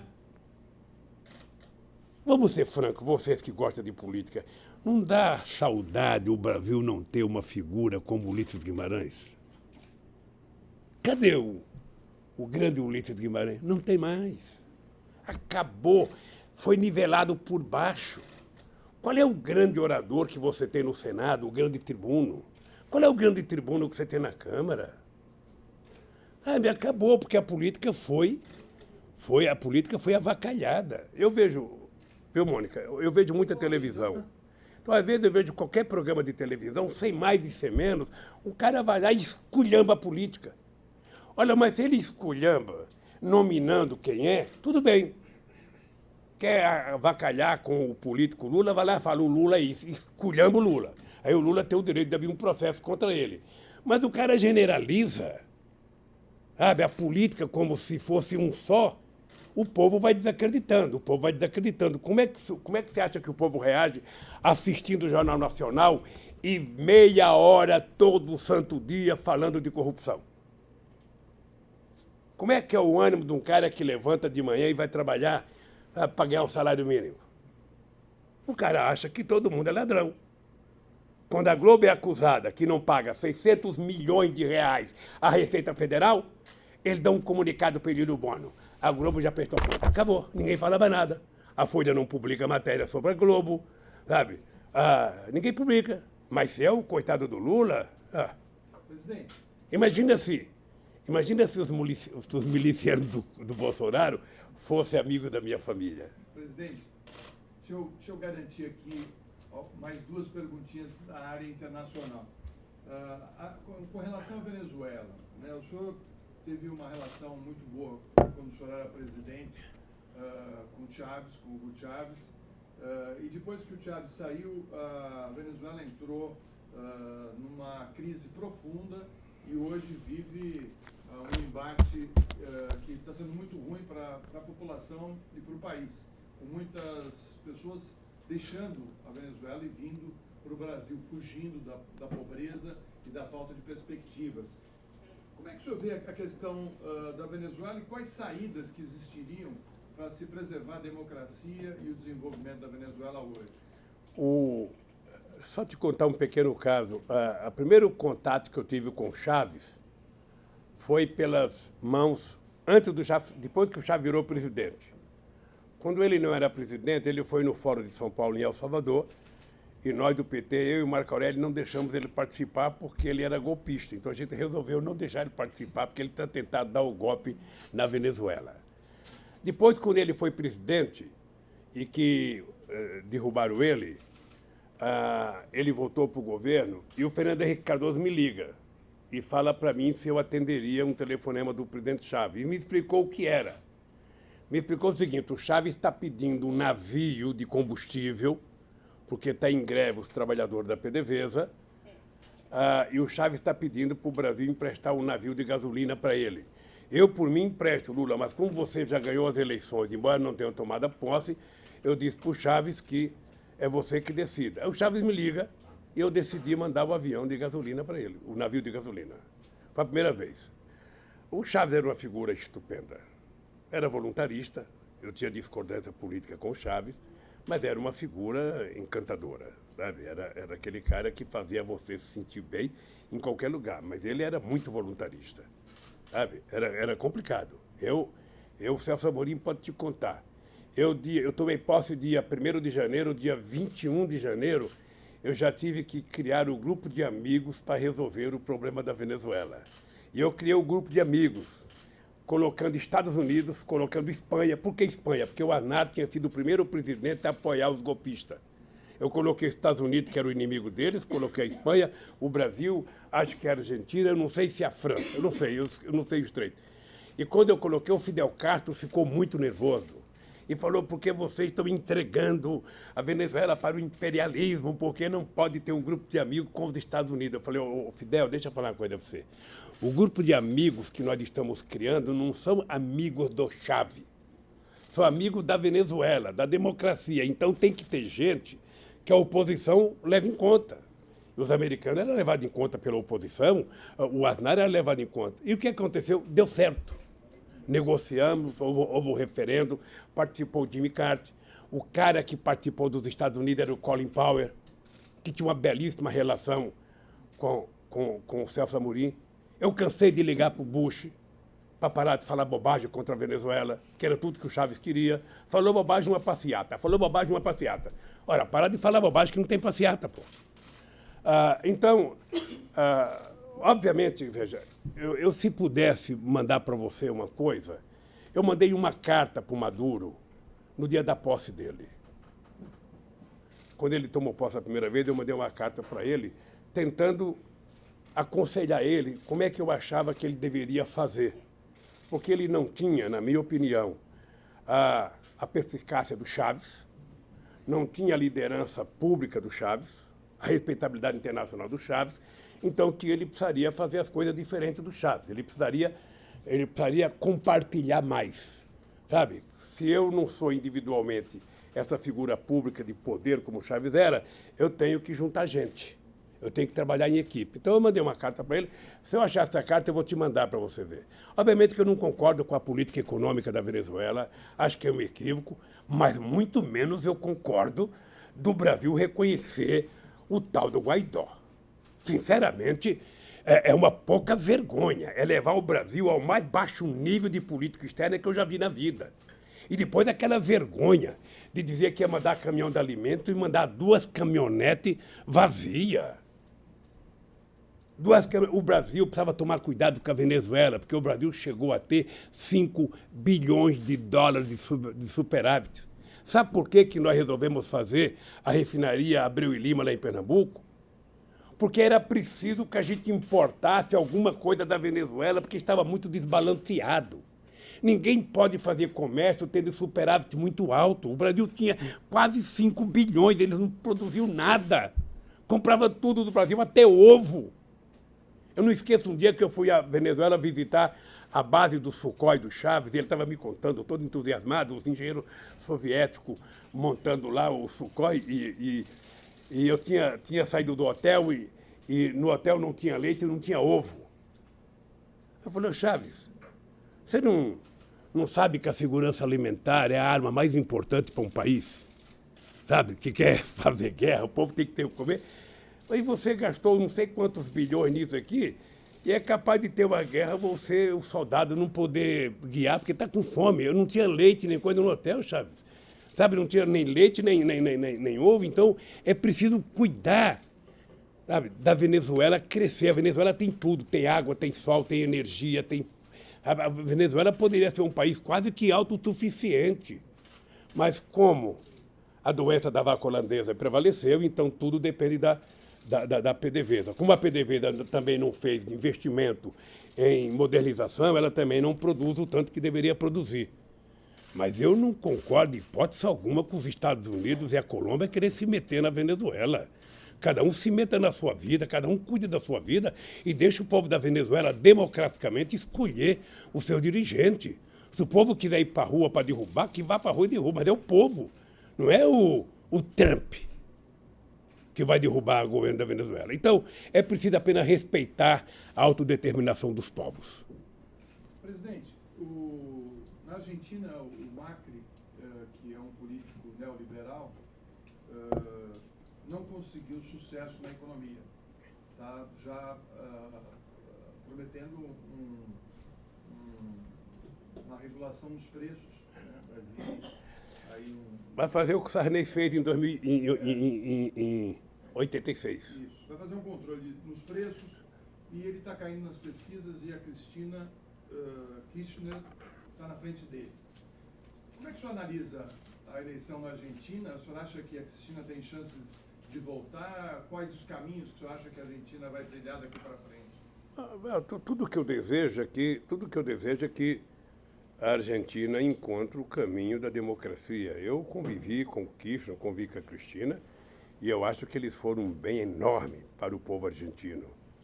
Eles, obviamente, que alimentaram o ódio da elite argentina, daqueles mesmos que apoiavam o Cavalo quando era ministro da Fazenda e achava que os Estados Unidos iriam colocar, sabe, muito dinheiro na Argentina. Não colocou, quem colocou foi a seriedade do Kirchner e da Cristina, que ganharam a confiança do povo e fez a Argentina produzir, sabe, e ter uma economia forte. A fome votou na Argentina, o desemprego votou na Argentina, o povo votou para a rua. O neoliberalismo não dá certo em lugar nenhum do planeta Terra. Me prove em algum lugar. Todo mundo que fica aceitando a receita do ajuste fiscal não dá certo. Você quer diminuir a dívida pública no Brasil? Você gostaria de diminuir? Aumenta o crescimento econômico, aumenta o PIB, produz mais pão, mais feijão, mais arroz, mais carro, sabe? Mais salsicha, mais linguiça, mais carne, que você aumenta o PIB e cai a dívida pública. Então, eu estou torcendo para que a China, se ela for candidata, ganhar as eleições. O povo argentino, na sua maioria, vai ser muito mais feliz. Presidente, como é que o senhor viu a declaração do César Battisti, que foi extraditado, dizendo e admitindo que participou de 4 assassinatos? O senhor se arrependeu de ter tomado a decisão de deixar ele vivendo no Brasil? Eu não me arrependi porque eu não sabia. Veja, eu recebi informações através do Ministério da Justiça que tinha conhecido o processo e que ele não tinha crime. Com base nisso, o Tarso orientou a tomar a decisão.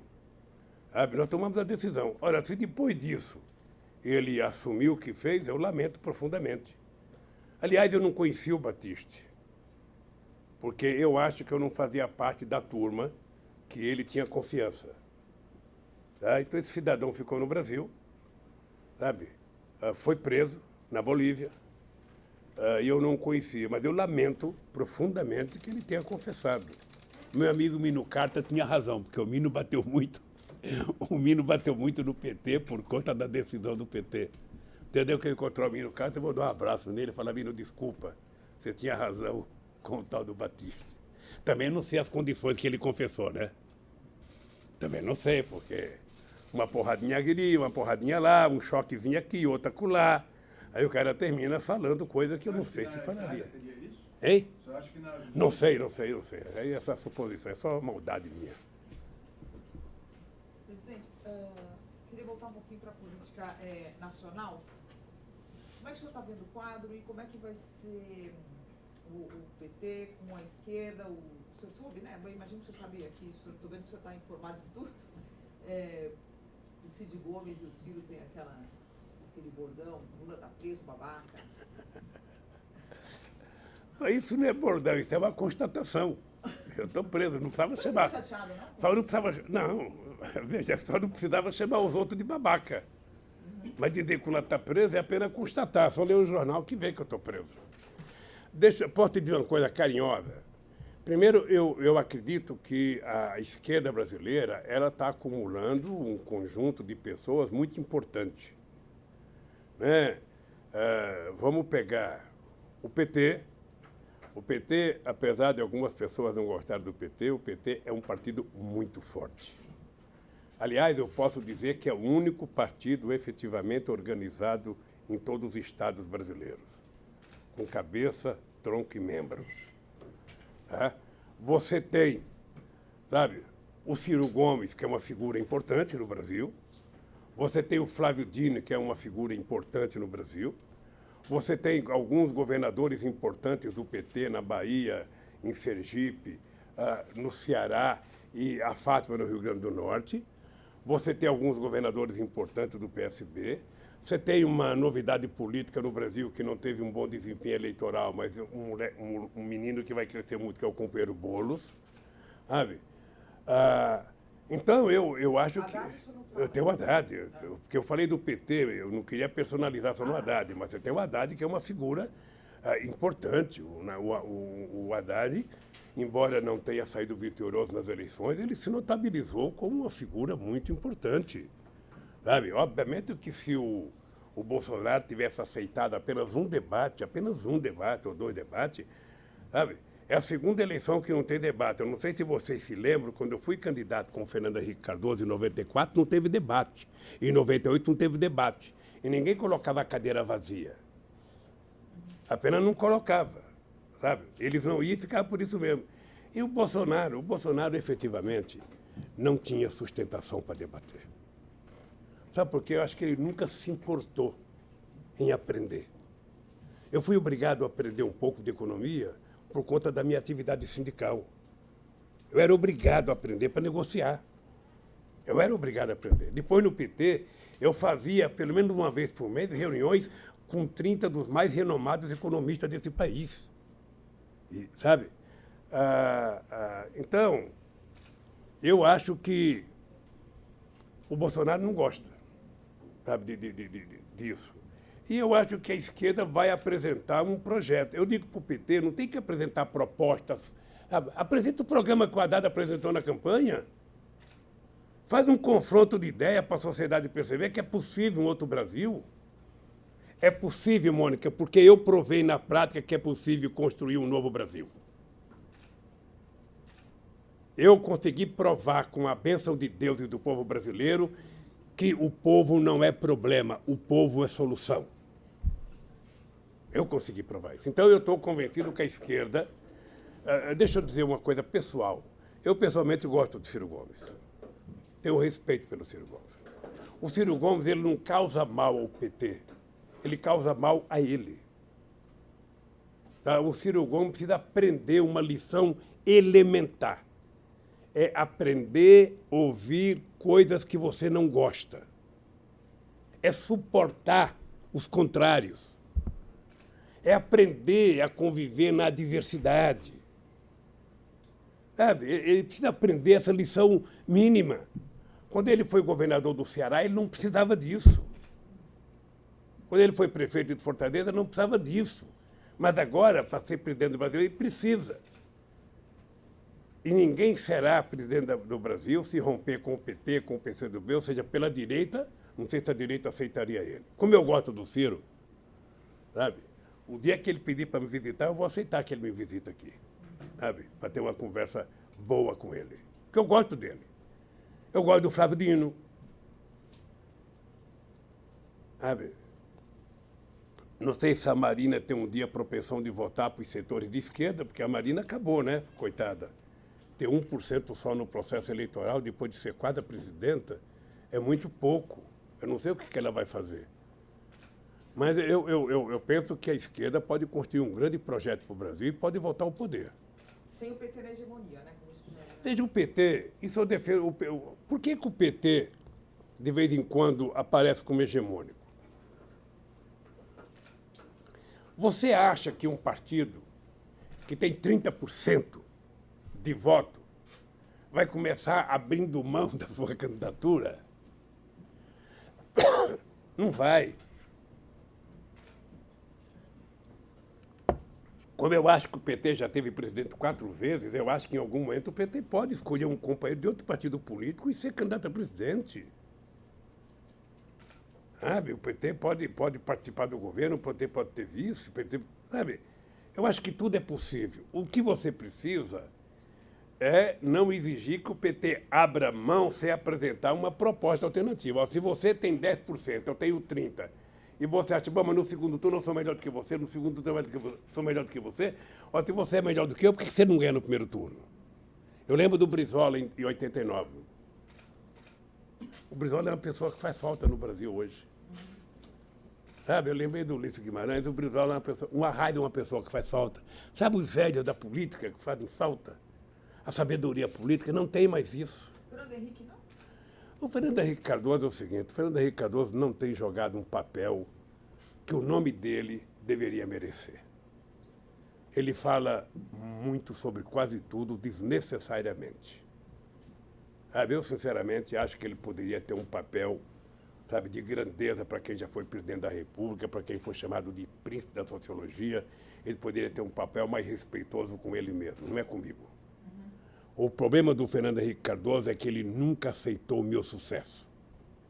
Ele me adorava no fracasso. Tá? Quando eu fui eleito, que ele falou, bom, o Lulinha só vai durar 4 anos, e aí eu vou votar com pompa e tudo, sabe? Ele me tratava bem. Sabe? Eu chego a dizer que eu achava que ele queria que eu ganhasse ao invés do Serra. Porque ele fala, o Lula vai ganhar, um coitado metalúrgico, não vai conseguir fazer nada, eu vou votar 4 anos depois, cheio de moral. O Serra, se ganhar, vai me ferrar. Então, prefiro... Não deu certo. Porque quem deu certo não fui eu. Quem deu certo foi a paciência e a competência do povo brasileiro, que me ajudou, que acreditou. Você está lembrado quantas vezes eu dizia, olha, meu governo vai ser medido por 4 anos. Não adianta cobrar de mim agora. Isso aqui é que nem um pezinho de jabuticaba. Você planta, Se ele não for enxertado, ele demora 15 anos para dar. Se ele for enxertado, vai dar no primeiro ano. Mas você tem que jogar água, tem que ter sol. O governo é isso. E eu tinha muito medo de não dar certo. Vocês estão lembrados que eu dizia, eu não posso dar errado. Eu tinha muito medo do Wałęsa na Polônia. Eu olhava para o Wałęsa, o fracasso do Wałęsa, ser presidente da República, sabe, depois do estaleiro de Gdansk, e na reeleição ter 0,5% dos votos. Eu falei, Deus me livre, eu não quero ser isso. E graças a Deus, o povo brasileiro, sabe, me fez. Até hoje eu tenho muito orgulho de ser considerado o melhor presidente da história do Brasil. Carrego isso com muito orgulho. Ninguém vai tirar isso do povo brasileiro. Ninguém. E quem quiser ganhar de mim, que faça mais. Não é me xingar. Mas já ganharam do senhor. Hein? Sabe? Hein? Ganharam agora do senhor. Né? De mim não concorri. Bom, presidente... Se eu tivesse concorrido, eu certamente ganharia as eleições. O senhor pensa em concorrer, presidente? Vamos não imaginar, o senhor está preso e não pode A concorrer Folha, durante muitos a anos. Folha de São Paulo escreveu que eu só vou ser candidato em 2039. Mas o senhor seria candidato no Deixa eu te bem mais contar. velho? Eu sou um homem muito. O senhor não bota na cabeça que o senhor não Eu vai sou um mais homem de votar. muita crença. Eu vejo os cientistas falar que o homem que vai viver 120 anos já nasceu. E por que não sou eu? Mas o senhor pensa em- Então, não, deixa eu lhe falar, concretamente falando, veja, eu acho que a Igreja Católica ensinou o seguinte, olha, com 75 anos o bispo se aposenta, sabe, que é melhor dar lugar para o novo. Eu acho que vai surgir muita gente boa nesse país e eu me contentarei em apoiar qualquer pessoa daqui para frente para ser candidato a presidente da República. Agora, eu estou vendo nos Estados Unidos um monte de gente com 78, 79 querendo ser candidato. E isso começa a muriçar, começa a me dar um chamugão aqui no pé, uma coceira. Eu falo, quem sabe eu ainda posso voltar. Com uma bengalinha na mão. Aí, como é que fala a música do velhinho? Bota o velhinho na parede, o velhinho está de volta, quem sabe? Mas se depender de mim, eu vou trabalhar para ter alguém mais novo, alguém com mais energia. Presidente, seu ex-ministro Palocci virou agora delator. Ele disse, inclusive, que havia uma conta no exterior no nome do Joesley, onde era depositado dinheiro para o PT. Ele disse também que as duas campanhas da Dilma para a presidência custaram 1,4 bilhões de reais, mas que não foi declarada a justiça eleitoral. Por que o senhor acha que o seu ex-ministro estaria mentindo? Olha, bom, primeiro, se ele disse que o Joel tem uma conta no exterior, eu acho que o Joel deve ter conta no exterior em vários países, porque ele tem fábrica em vários países. Não vejo nenhuma novidade. A segunda, eu lembro de um tempo que saiu na imprensa que o Joel tinha aberto uma conta para mim no exterior, que era para o meu futuro. Depois ele disse que utilizou a conta para comprar a ilha, sabe? A ilha que era do Hulk, lá em Angra do Reis, para dar de presente para a mulher dele, comprou um barco, não sei para quê. Ou seja, então, o dinheiro que ela disse que é meu, ele gastou. Quando eu sair daqui, vai abrir um processo contra ele, para devolver o que é meu, segundo ele disse. Segundo, veja, eu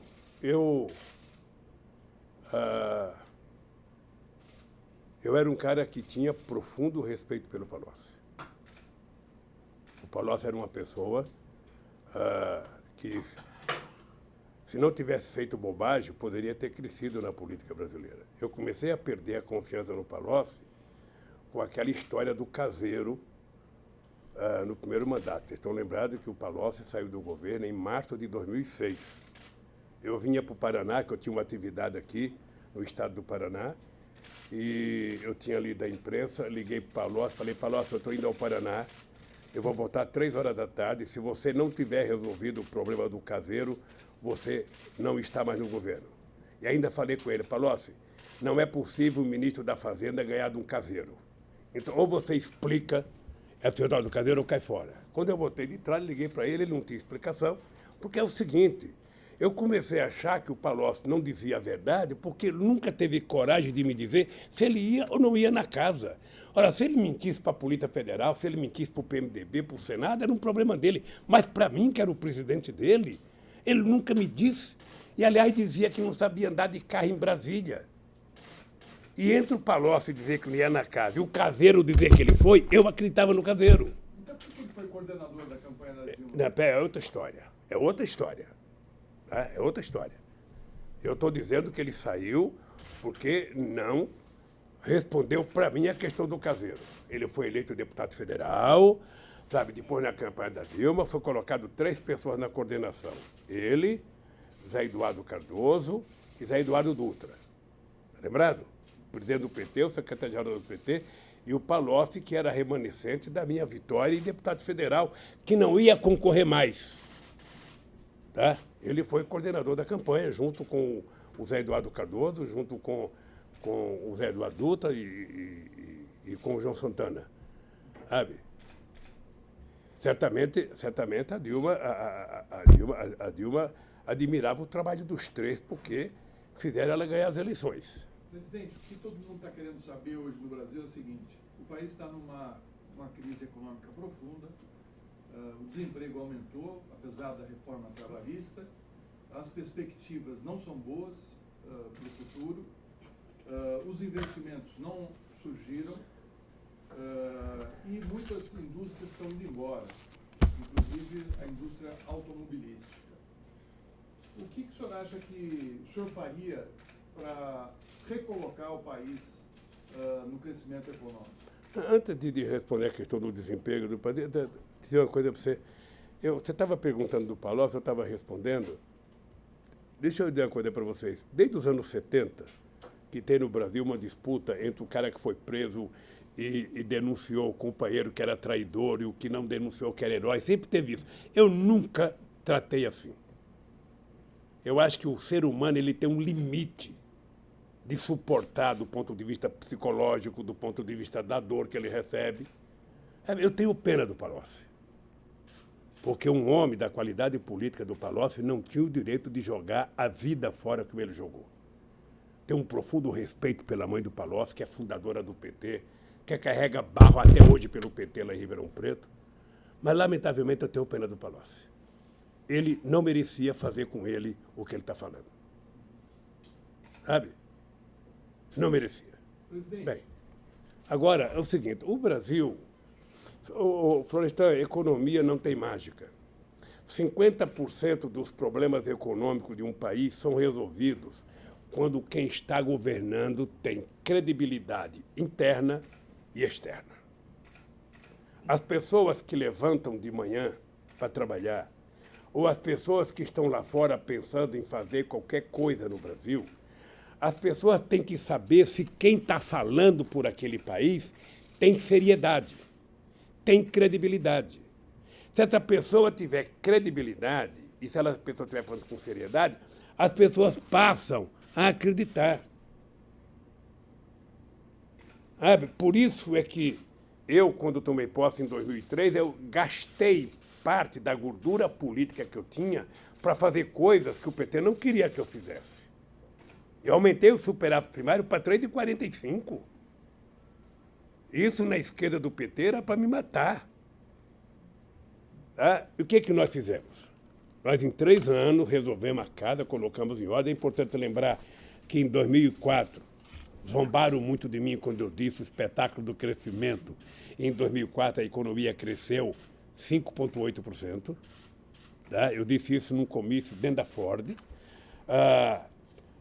E depois a economia começou a andar, mais devagar, mas ela foi andando. Então, eu queria conquistar credibilidade. Eu tive muito apoio lá fora. Eu tive muito apoio do Gordon Brown, muita confiança. Sou agradecido ao Chirac, sou agradecido ao Bush, sou agradecido ao Schroeder, depois a Angela Merkel, sou agradecido ao Rungitao, sou agradecido ao primeiro-ministro Singh da Índia, sou agradecido essas pessoas todas depositaram muita confiança, muita confiança. Eu posso pegar o depoimento de um presidente como o Lago do Chile. O Lago, depois de 2 anos de governo, falou assim para mim: Lula, eu sinceramente quero te pedir desculpas, porque quando você ganhou, eu achei que ia ser um desastre. E você deu um show de bola. Então, nós começamos a trabalhar com muita seriedade, não se brincava nesse país, não tinha mágica, nós não inventávamos nada, sabe? Quando decidimos criar o Bolsa Família, o país não poderia criar, e eu disse que era para criar porque nós íamos criar o Bolsa Família. Eu tinha certeza que nós tínhamos que vencer aquela batalha dos economistas. Quem tem que distribuir primeiro para crescer, ou tem que crescer para distribuir. Essa era a briga. Nós vamos crescer e distribuir juntos. Tá? Vamos fazer junto. Sabe? O cidadão vai comprar 2 pães a mais, vai tomar 2 cafés a mais, vai comer um pedacinho de carne a mais. O orgulho que eu tinha quando o cidadão na televisão pegava a televisão e falava, olha, hoje eu comi filé, hoje eu comi picanha. Isso é possível fazer no Brasil de hoje, é possível a gente construir no Brasil. E isso tem que gerar emprego, tem que gerar renda, tem que aumentar salário. Tudo isso tem que fazer. Sabe? O crédito consignado tem que voltar com certo equilíbrio. Você não pode emprestar dinheiro no crédito consignado. Sabe? A 30% ao mês, a 40% ao mês, você tem que emprestar a um juro muito pequeno para o povo poder pagar. Então, eu não esqueço nunca quando nós fizemos aquela propaganda com o Ronaldão, que ele tinha quebrado o joelho na Inter de Milão, e a imprensa brasileira dizia que tinha acabado a carreira dele, ele não vai jogar mais bola, acabou o Ronaldão todo, e ele treina e se recupera. Aí nós colocamos aquela propaganda dizendo, eu sou brasileiro e não desisto nunca. Aquela foi uma coisa extraordinária. Aí começou a vir empresa para cá. Ô, gente, a gente produzia 1.700.000 automóveis. Quando eu deixei o governo, a gente estava produzindo 4 milhões. Sabe? Era muita coisa que estava acontecendo nesse país. Você quer uma coisa que eu acho que houve um erro no governo da Dilma, um erro que eu não faria? Entre 2009, quando veio a crise, eu criei uma política de desoneração. Desonerei 47 milhões entre 2009 e 2010. Tá? E desoneração, para mim, sempre funcionava como se fosse uma comporta. Sabe uma hidrelétrica? Eu abro quando eu quero produzir mais energia e eu fecho. Eu abro e eu fecho. De 2011 a 2014, entre desoneração e isenção fiscal, eu conversei com o Guido Mantega, eles fizeram 540 bilhões de reais. Ou a Dilma? Não, no governo de 2011 a 2014. Sim. 540 bilhões. A Folha até fez uma matéria grande sobre isso.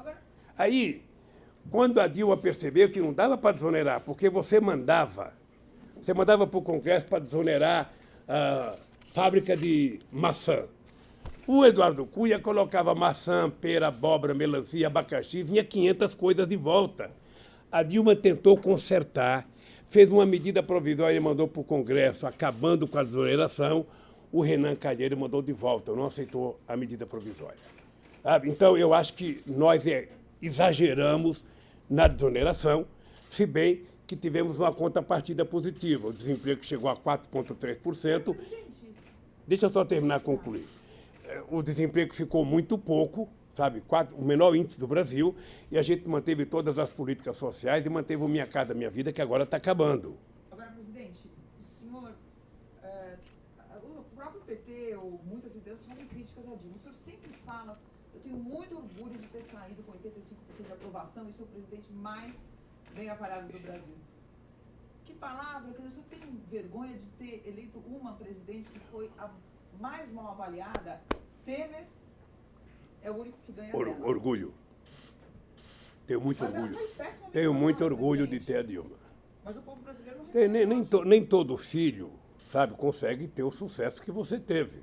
Não, ela teve um fracasso. O Pelé não Ela teve, saiu muito o mal Pelé não avaliada. teve nenhum jogador como ele, Mas ela saiu nem o muito filho mal. dele.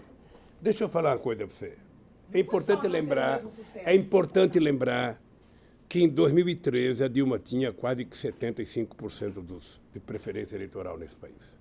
A aprovação da Dilma era de 75%. Em 2015. Hein? Espera aí, deixa eu falar, querida. Depois do que aconteceu a partir de 2013, que eu acho que nem a imprensa avaliou direito, nem a esquerda, nem os cientistas políticos avaliaram direito, o que foi 2013, o que foi a Primavera Árabe? Aquela loucura. Eu fiquei muito feliz quando derrubaram o Mubarak. Fiquei muito feliz, porque eu conheci ele bem. E o Obama tinha acabado de ir lá fazer um discurso, o grande discurso do Egito. Bem, aí derruba o Mubarak, elege o Morsi. Com 3 meses derrubaram o Morsi. Quem que está governando? Uma junta militar. E não tem mais manifestação na rua. Nenhuma mais. A Líbia, invadir a Líbia quando o que eu vou dizer aqui é pecado, mas eu vou dizer. Porque se eu não dizer, vocês não vão entender. O Gaddafi, por que fazer o que fizeram com o Gaddafi? O Gaddafi, eu achava ele muito parecido com o Calbi Peixoto. Ele tinha feito um implante de cabelo, ele estava com cabeludo, muito cabelo, ele utilizava muita base no rosto, sabe? Aquelas mantas bonitas que ele usava, aqueles panos de seda branco, tudo cheio de base aqui, sabe? Ele não causava mais mal a ninguém. Aquela loucura de matar aquele cara, o que criaram na Líbia? Sabe? Criaram agora começou a guerrilha de verdade. O Iraque, eu conversei muito com o Bush. O Bush não tem armas químicas no Iraque, Bush não faça isso, tal. Não, ele fez, porque ele precisava se reeleger. Sabe? E eu acho que o Sarkozy e o inglês fizeram também a guerra do Iraque para poder se reeleger, e não deu certo. Então, eu sinceramente, acho que o mundo está precisando de lideranças. E nós não temos lideranças mundiais. Não temos. Presidente. Sabe? Então, nós precisamos tentar, no campo da política, dizer o seguinte: olha, quem vai resolver o problema do mundo é você ter uma classe política séria, com partidos sérios, organizados seriamente, sabe? Para poder consertar o país. Não tem o gênio. Não tem o gênio na universidade que você vai lá e pega e coloca que ele vai governar. Se fosse fácil assim, você não teria problema em nenhum país. Harvard teria presidente em todo mundo. Presidente, o senhor fez a sua carreira como líder sindical, que acabou terminando na política, dentro do sindicato dos metalúrgicos de São Bernardo do Campo. O sindicato vai fazer 60 anos numa crise de emprego e com as montadoras saindo do ABC. O que o senhor diria hoje para os seus colegas, para os seus companheiros que estão no sindicalismo, que estão lá no ABC, no Sindicato dos Metalúrgicos? Ainda tem alguma coisa positiva? Não, eu não queria dizer para os metalúrgicos, não, eu queria tentar discutir com os meus companheiros do movimento sindical. Ô, gente, a classe trabalhadora mudou. A classe trabalhadora de 2020 não é mais a classe trabalhadora de 1980. Sabe, mudou. Mudou profissionalmente, mudou intelectualmente, sabe? Hoje o trabalhador não é mais o trabalhador que trabalha de fábrica, ele trabalha fora, ele trabalha em casa, ele trabalha fazendo bico, ou seja, não tem mais aquela classe trabalhadora concentrada dentro de uma fábrica como tinha antes. Hoje o cara tá num shopping, hoje o cara que não tem condições de se unificar, porque cada loja é uma loja. Então está mais difícil fazer sindicalismo hoje. Está muito mais difícil fazer sindicalismo. Tá? Eu ia na porta da Volkswagen em 80, era 40 mil trabalhadores. Hoje aquela Volkswagen são apenas 12 mil trabalhadores. É um desmonte daquela fábrica. Tá? Então o mundo do trabalho mudou. O mundo do trabalho mudou radicalmente. E nós temos que repensar como reorganizar a classe trabalhadora. O cara que trabalha por conta própria, o cara que trabalha individualmente, o cara que trabalha em casa, o cara não tem mais a mesma consciência de classe que ele tinha naquele tempo. Então, o papel do movimento sindical agora é tentar repensar como organizar a classe trabalhadora, como eu representar os trabalhadores. A Volkswagen tem mais ex-metalúrgico fora do que lá dentro. Quem é que representa esses ex-metalúrgicos? Então, o movimento sindical tem uma tarefa forte de descobrir um novo discurso e uma nova razão para a sua existência. Para encerrar, presidente, eu recebi... Não, temos já... Não, ainda falta 14. Mais 10. Então tem mais. Para pré-encerrar. Para pré-encerrar. Eu queria saber o seguinte... Eu não tenho nenhuma pressa, viu? Eu recebi muitas mensagens durante esses 7 meses que eu e a Mônica estamos aguardando para fazer essa entrevista, E as pessoas que me escreveram, a grande maioria, quer um posicionamento do senhor de otimismo. Ou seja, nós estamos precisando de injeção de otimismo. O que o senhor teria a dizer a essas pessoas que estão no Brasil querendo uma saída melhor? Se quer otimismo, é comigo mesmo. Vamos lembrar que quando eu fui eleito em 2002, qual era a lógica do Brasil? A lógica do Brasil era o seguinte: o Brasil tem uma dívida externa impagável, o Brasil está quebrado e você não vai conseguir governar o país. Foi assim que eu entrei para ser presidente da República. Quando eu entrei no sindicato, também disseram: olha, tem a lei de greve, a estrutura sindical é a cópia fiel da Carta de Lavoro de Mussolini, você não vai conseguir mudar o sindicato. Em 3 anos a gente mudou o sindicalismo brasileiro. E em 3 anos nós começamos a mudar o Brasil. É por isso que eu digo, você tem que ter credibilidade, você tem que construir uma relação de confiança com a sociedade e você tem que fazer com que a sociedade confie em você, interna e externa. Por exemplo, eu às vezes fico chateado porque tem muitos empresários covardes que poderiam, nesse instante, estar brigando pelos interesses do Brasil. Sabe? O Brasil forte, indústria forte, é bom para o Brasil. Nós precisamos ter indústria forte, ter empresário forte. Sabe? Nós precisamos ter. Cadê essa gente que não se manifesta? Sabe? Nós estamos vendo destruir a educação. Cadê o pessoal que não se manifesta? Então, eu acho que, como nós já provamos que é possível construir esse país, as pessoas têm que acreditar que depende de nós, depende de cada um. Não adianta ficar xingando o Bolsonaro e achando que ele vai fazer. Ele não vai fazer. Quem coloca os ministros da educação que ele colocou não gosta de educação.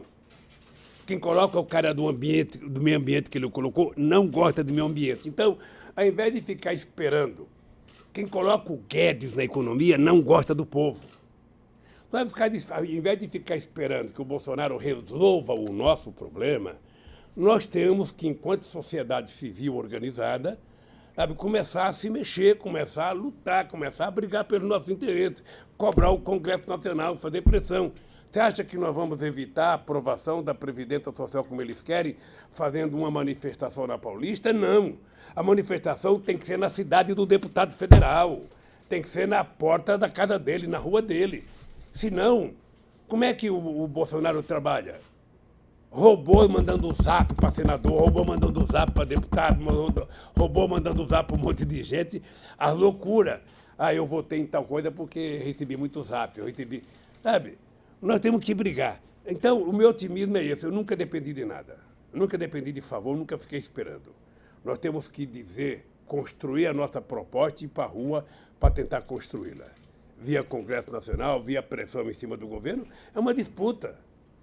É uma disputa. Nós estamos vendo na Inglaterra agora os caras se manifestando em defesa. Ontem eu vi um velhinho de 89 anos no meio, fazendo manifestação na frente de um banco pela preservação ambiental. Sabe, eu vejo os coletes verdes na França, agora não sabe nem porque estão brigando mais, mas estão brigando, todo dia. E no Brasil nós temos que fazer isso. Nós temos que fazer isso, gente. Estão tirando os nossos direitos. Veja a diferença. Antigamente, você tinha os europeus perdendo direito. Perderam muito direito os europeus. E o Brasil ganhando direito. Nós nem chegamos aos direitos que eles chegaram e já perdemos. Porque eles estão desmontando tudo que nós conquistamos. Desmontando, simplesmente destruindo. Quando eles falam de reforma política, na verdade, eles são demolidores, sabe, destruidores, sabe, do futuro dos nossos velhinhos. Essa gente pode acreditar, por causa... Também eu nunca vi, viu, Florestan e Mônica, eu nunca vi unanimidade no meio de comunicação favorável à reforma. Eu assisto muito debate. Não tem um cara contrário que vai num debate. É só gente favorável. É impressionante. Se eu fosse um jornalista da Globo, eu dizia, é impressionante como só tem gente a favor. Voltamos a ter o pensamento único favorável à reforma. Discute, gente, é o povo. Esse Guedes daqui a pouco vai embora. Esse Guedes, na hora que ele cair, ele vai morar nos Estados Unidos, ninguém vai nem lembrar dele. Mas quem vai ficar com a vida desgraçada são mulheres e homens que trabalharam a vida inteira nesse país. Então a hora de lutar é agora. Como é que o cara manda um projeto para a comissão aprovar a admissibilidade e não mostra o que é? Ah, não posso mostrar, é segredo. Gente do céu, você está tratando com os interesses de milhões e milhões e milhões de homens e mulheres. Você não está tratando com o interesse de banqueiro. Todo esse sacrifício do povo brasileiro para favorecer o Santander, para favorecer o Itaú, para favorecer o Bradesco. Que palhaçada é essa com o nosso país? Então o povo tem que saber o seguinte: o otimismo está dentro de nós. Tá? A gente tem que saber que o mandato é de 4 anos, a gente tem que saber que esse cara ganhou as eleições, a gente gosta ou não gosta, sabe? A gente tem que saber que ele pode imprimir o jeito dele governar, cabe a gente aceitar ou não. Se a gente não aceita, tem que lutar. Tem que ir para a rua, tem que dizer para o povo, tem que brigar, sabe? É assim que a gente faz política. Achar que o Bolsonaro vai fazer o que você quer, esqueça. Ô, presidente, a gente tem só 5 minutos, fomos avisados aqui. Eu queria falar de uma coisa bem episódica, mas que eu acho que pode dizer muito. É o seguinte, esse primeiro-ministro de Portugal, Sócrates, deu uma entrevista e ele comentou o telefonema que o ministro Gilmar Mendes deu ao senhor no dia do velório do seu neto. E ele diz o seguinte, para ele, na interpretação dele, ele falou, são 2 adversários que sempre tiveram uma disputa política, mas que o ministro Gilmar ligou para ele, o presidente Lula chorou, o ministro Gilmar chorou, são 2 adversários chorando por um passado que perderam. E depois ele fala, onde um adversário reconhece a legitimidade do outro, não pensa em prender o outro e não pensa em privar uma pessoa de ver o velório do seu neto, não pensa em privar essa pessoa de ver o velório do seu irmão, de se despedir do seu irmão. Eu queria que o senhor comentasse um pouco isso sob essa perspectiva, não apenas dele ter ligado e chorado. Veja, o único comentário que eu tenho a fazer é agradecer a bela fala do companheiro Sócrates. Sabe? Eu não sabia que ele sabia, eu nem sabia que a imprensa tinha dado destaque àquilo. Sabe? Eu nem sabia se o Gilmar tinha pedido para divulgar, alguém que divulgou. Eu recebi um telefonema dizendo, olha, o ministro Gilmar quer falar com você. Ele tinha ligado também quando a Marisa morreu. A Marisa era amiga da mulher dele. Sabe? Então, eu acho que é um gesto humanitário, um gesto, eu atendi. Eu estava realmente chorando, sabe? Eu vi o Sócrates dizer que ele chorou, ou seja, eu não ouvi porque foi uma conversa muito rápida também, sabe? Mas eu sou agradecido. Sou agradecido ao Tasso Gereissati, que mandou um telegrama, sabe? Me dizendo palavras carinhosas sobre a morte do meu filho, dizendo eu também sou avô. Então, sabe, eu acho que, graças a Deus, a internet ainda não acabou com um pouco de humanismo que existe dentro de nós. Sabe?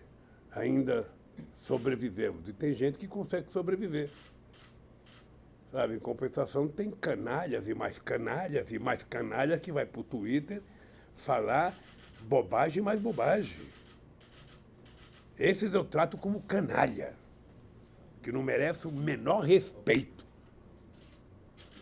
Aliás, eu nunca gostei muito de gente que utiliza Twitter, porque é só meia palavra, ou seja, que ele já diminuiu o vocabulário das pessoas. Sabe? Com o tempo, esse cara não vai saber nem escrever mais. O senhor fica mais preocupado aqui, preso na Federal, com o que lá fora? Com os seus filhos, com a sua família? O que lhe preocupa? Saber que eles estão passando dificuldade para se colocar na sociedade? Porque diferente do que disseram, muitos não estão numa situação financeira... Olha, não, estão todos mal. Todos mal. Eu estou com os meus bens todos bloqueados. Você veja o absurdo, uma coisa absurda, só para alentrar o que está acontecendo nesse país. Eu tinha sido multado em 32 milhões de reais para pagar não sei o quê. O STJ diminuiu para 2 milhões. Ora, qual é a diferença de 32 para 2? Qual é a lógica? Qual é a lógica até de multar em 2? Se Mas o... o senhor assinou essa lei, presidente? É uma lei que exige o pagamento de uma multa para Não, mas deixa eu falar uma coisa para você, querida. Eu estou fazendo a comparação de 32 para 2. Tá? E depois dos 2, o suposto apartamento que o Moro mentiu dizendo que é meu, ele colocou no leilão. E quem ganhou deve ser o amigo dele, porque aquele contígio não comprava aquilo do jeito que comprou. Alguém que comprou é amigo do Moro. Ali foi um ajeito. Ali foi um trambique que foi feito. Mas o cara comprou um apartamento por 2 milhões. Olha, se o apartamento foi vendido no leilão por 2 milhões, o 2 milhões era para a Petrobras. Então, qual é a multa? Apenas lembrando isso. Então, eu espero que a partir desse processo que nós ganhamos em São Paulo, que a dona Marisa ganhou, eu espero que as pessoas desbloqueiem os bens, pelo menos na parte da dona Marisa, para que os filhos possam, pelo menos, sobreviver dignamente. Preocupado com seus filhos, Eu fico. Não, mas eu tenho preocupação com meus filhos. Eles vêm aqui me ver sempre, mas eu fico preocupado com a situação do Brasil. Sinceramente, eu não consigo imaginar os sonhos que eu tive para esse país. Eu não consigo imaginar o sonho que eu tinha quando a gente descobriu o pré-sal para fazer esse país virar gigante. Sabe? Eu tenho orgulho e eu sonhei grande, porque eu passei a ser um presidente muito respeitado. Aqui na América do Sul, o Brasil era referência. Eu sonhava criar um bloco na América do Sul para a gente ter força nas negociações com a União Europeia, com os Estados Unidos, com a China. Individualmente a gente é muito fraco. Sabe? Eu fui o único presidente a ser chamado para todas as reuniões do G8. O Brasil foi, eu digo eu porque era o presidente, mas o Brasil foi muito importante no G20. Tudo isso desmanchou. Tudo isso, agora eu vejo o prefeito de Nova York não quer fazer um jantar com o presidente do Brasil, o dono do restaurante se recusa. A que ponto nós chegamos? Que avacalhação! Um país, sabe, que em 2008, quando nós ganhamos as Olimpíadas, eu tinha certeza que o Brasil chegaria a ser a 5ª economia do mundo. Eu até brincava com os alemães, ó, se prepare que nós estamos chegando aí. Se prepare. O Brasil não tem limite. Pessoal, então, o nosso tempo se Ó. esgotou, me desculpem. Presidente, alguma pergunta? Pode ser. Se o senhor algum dia sair, além de tomar uma cachaça... Eu vou sair, querida. Espero que você esteja aqui. Presidente, além de tomar uma cachaça aqui com os seus apoiadores, o senhor... Qual a primeira coisa que o senhor vai fazer, além de tomar essa cachaça? Eu adoraria poder um dia fazer um debate numa universidade com o Moro e Dallagnol junto. Adoraria um debate. Eles levando as milhares de páginas que eles contaram mentira e eu levando a minha verdade. Eu adoraria. Sabe, com a cara boa, tranquila, bonitão como eu estou hoje, sabe? Para discutir esse assunto.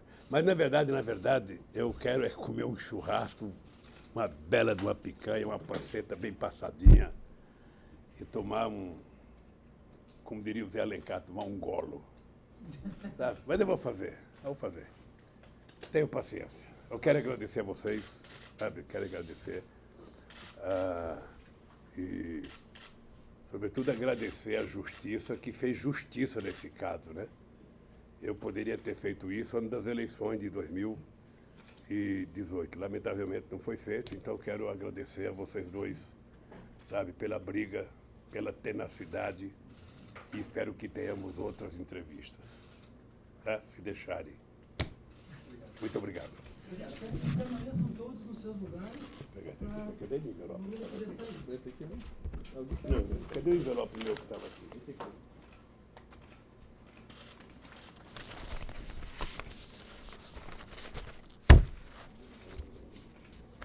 Essa grade. Tchau, gente. Tchau. Gente, obrigada.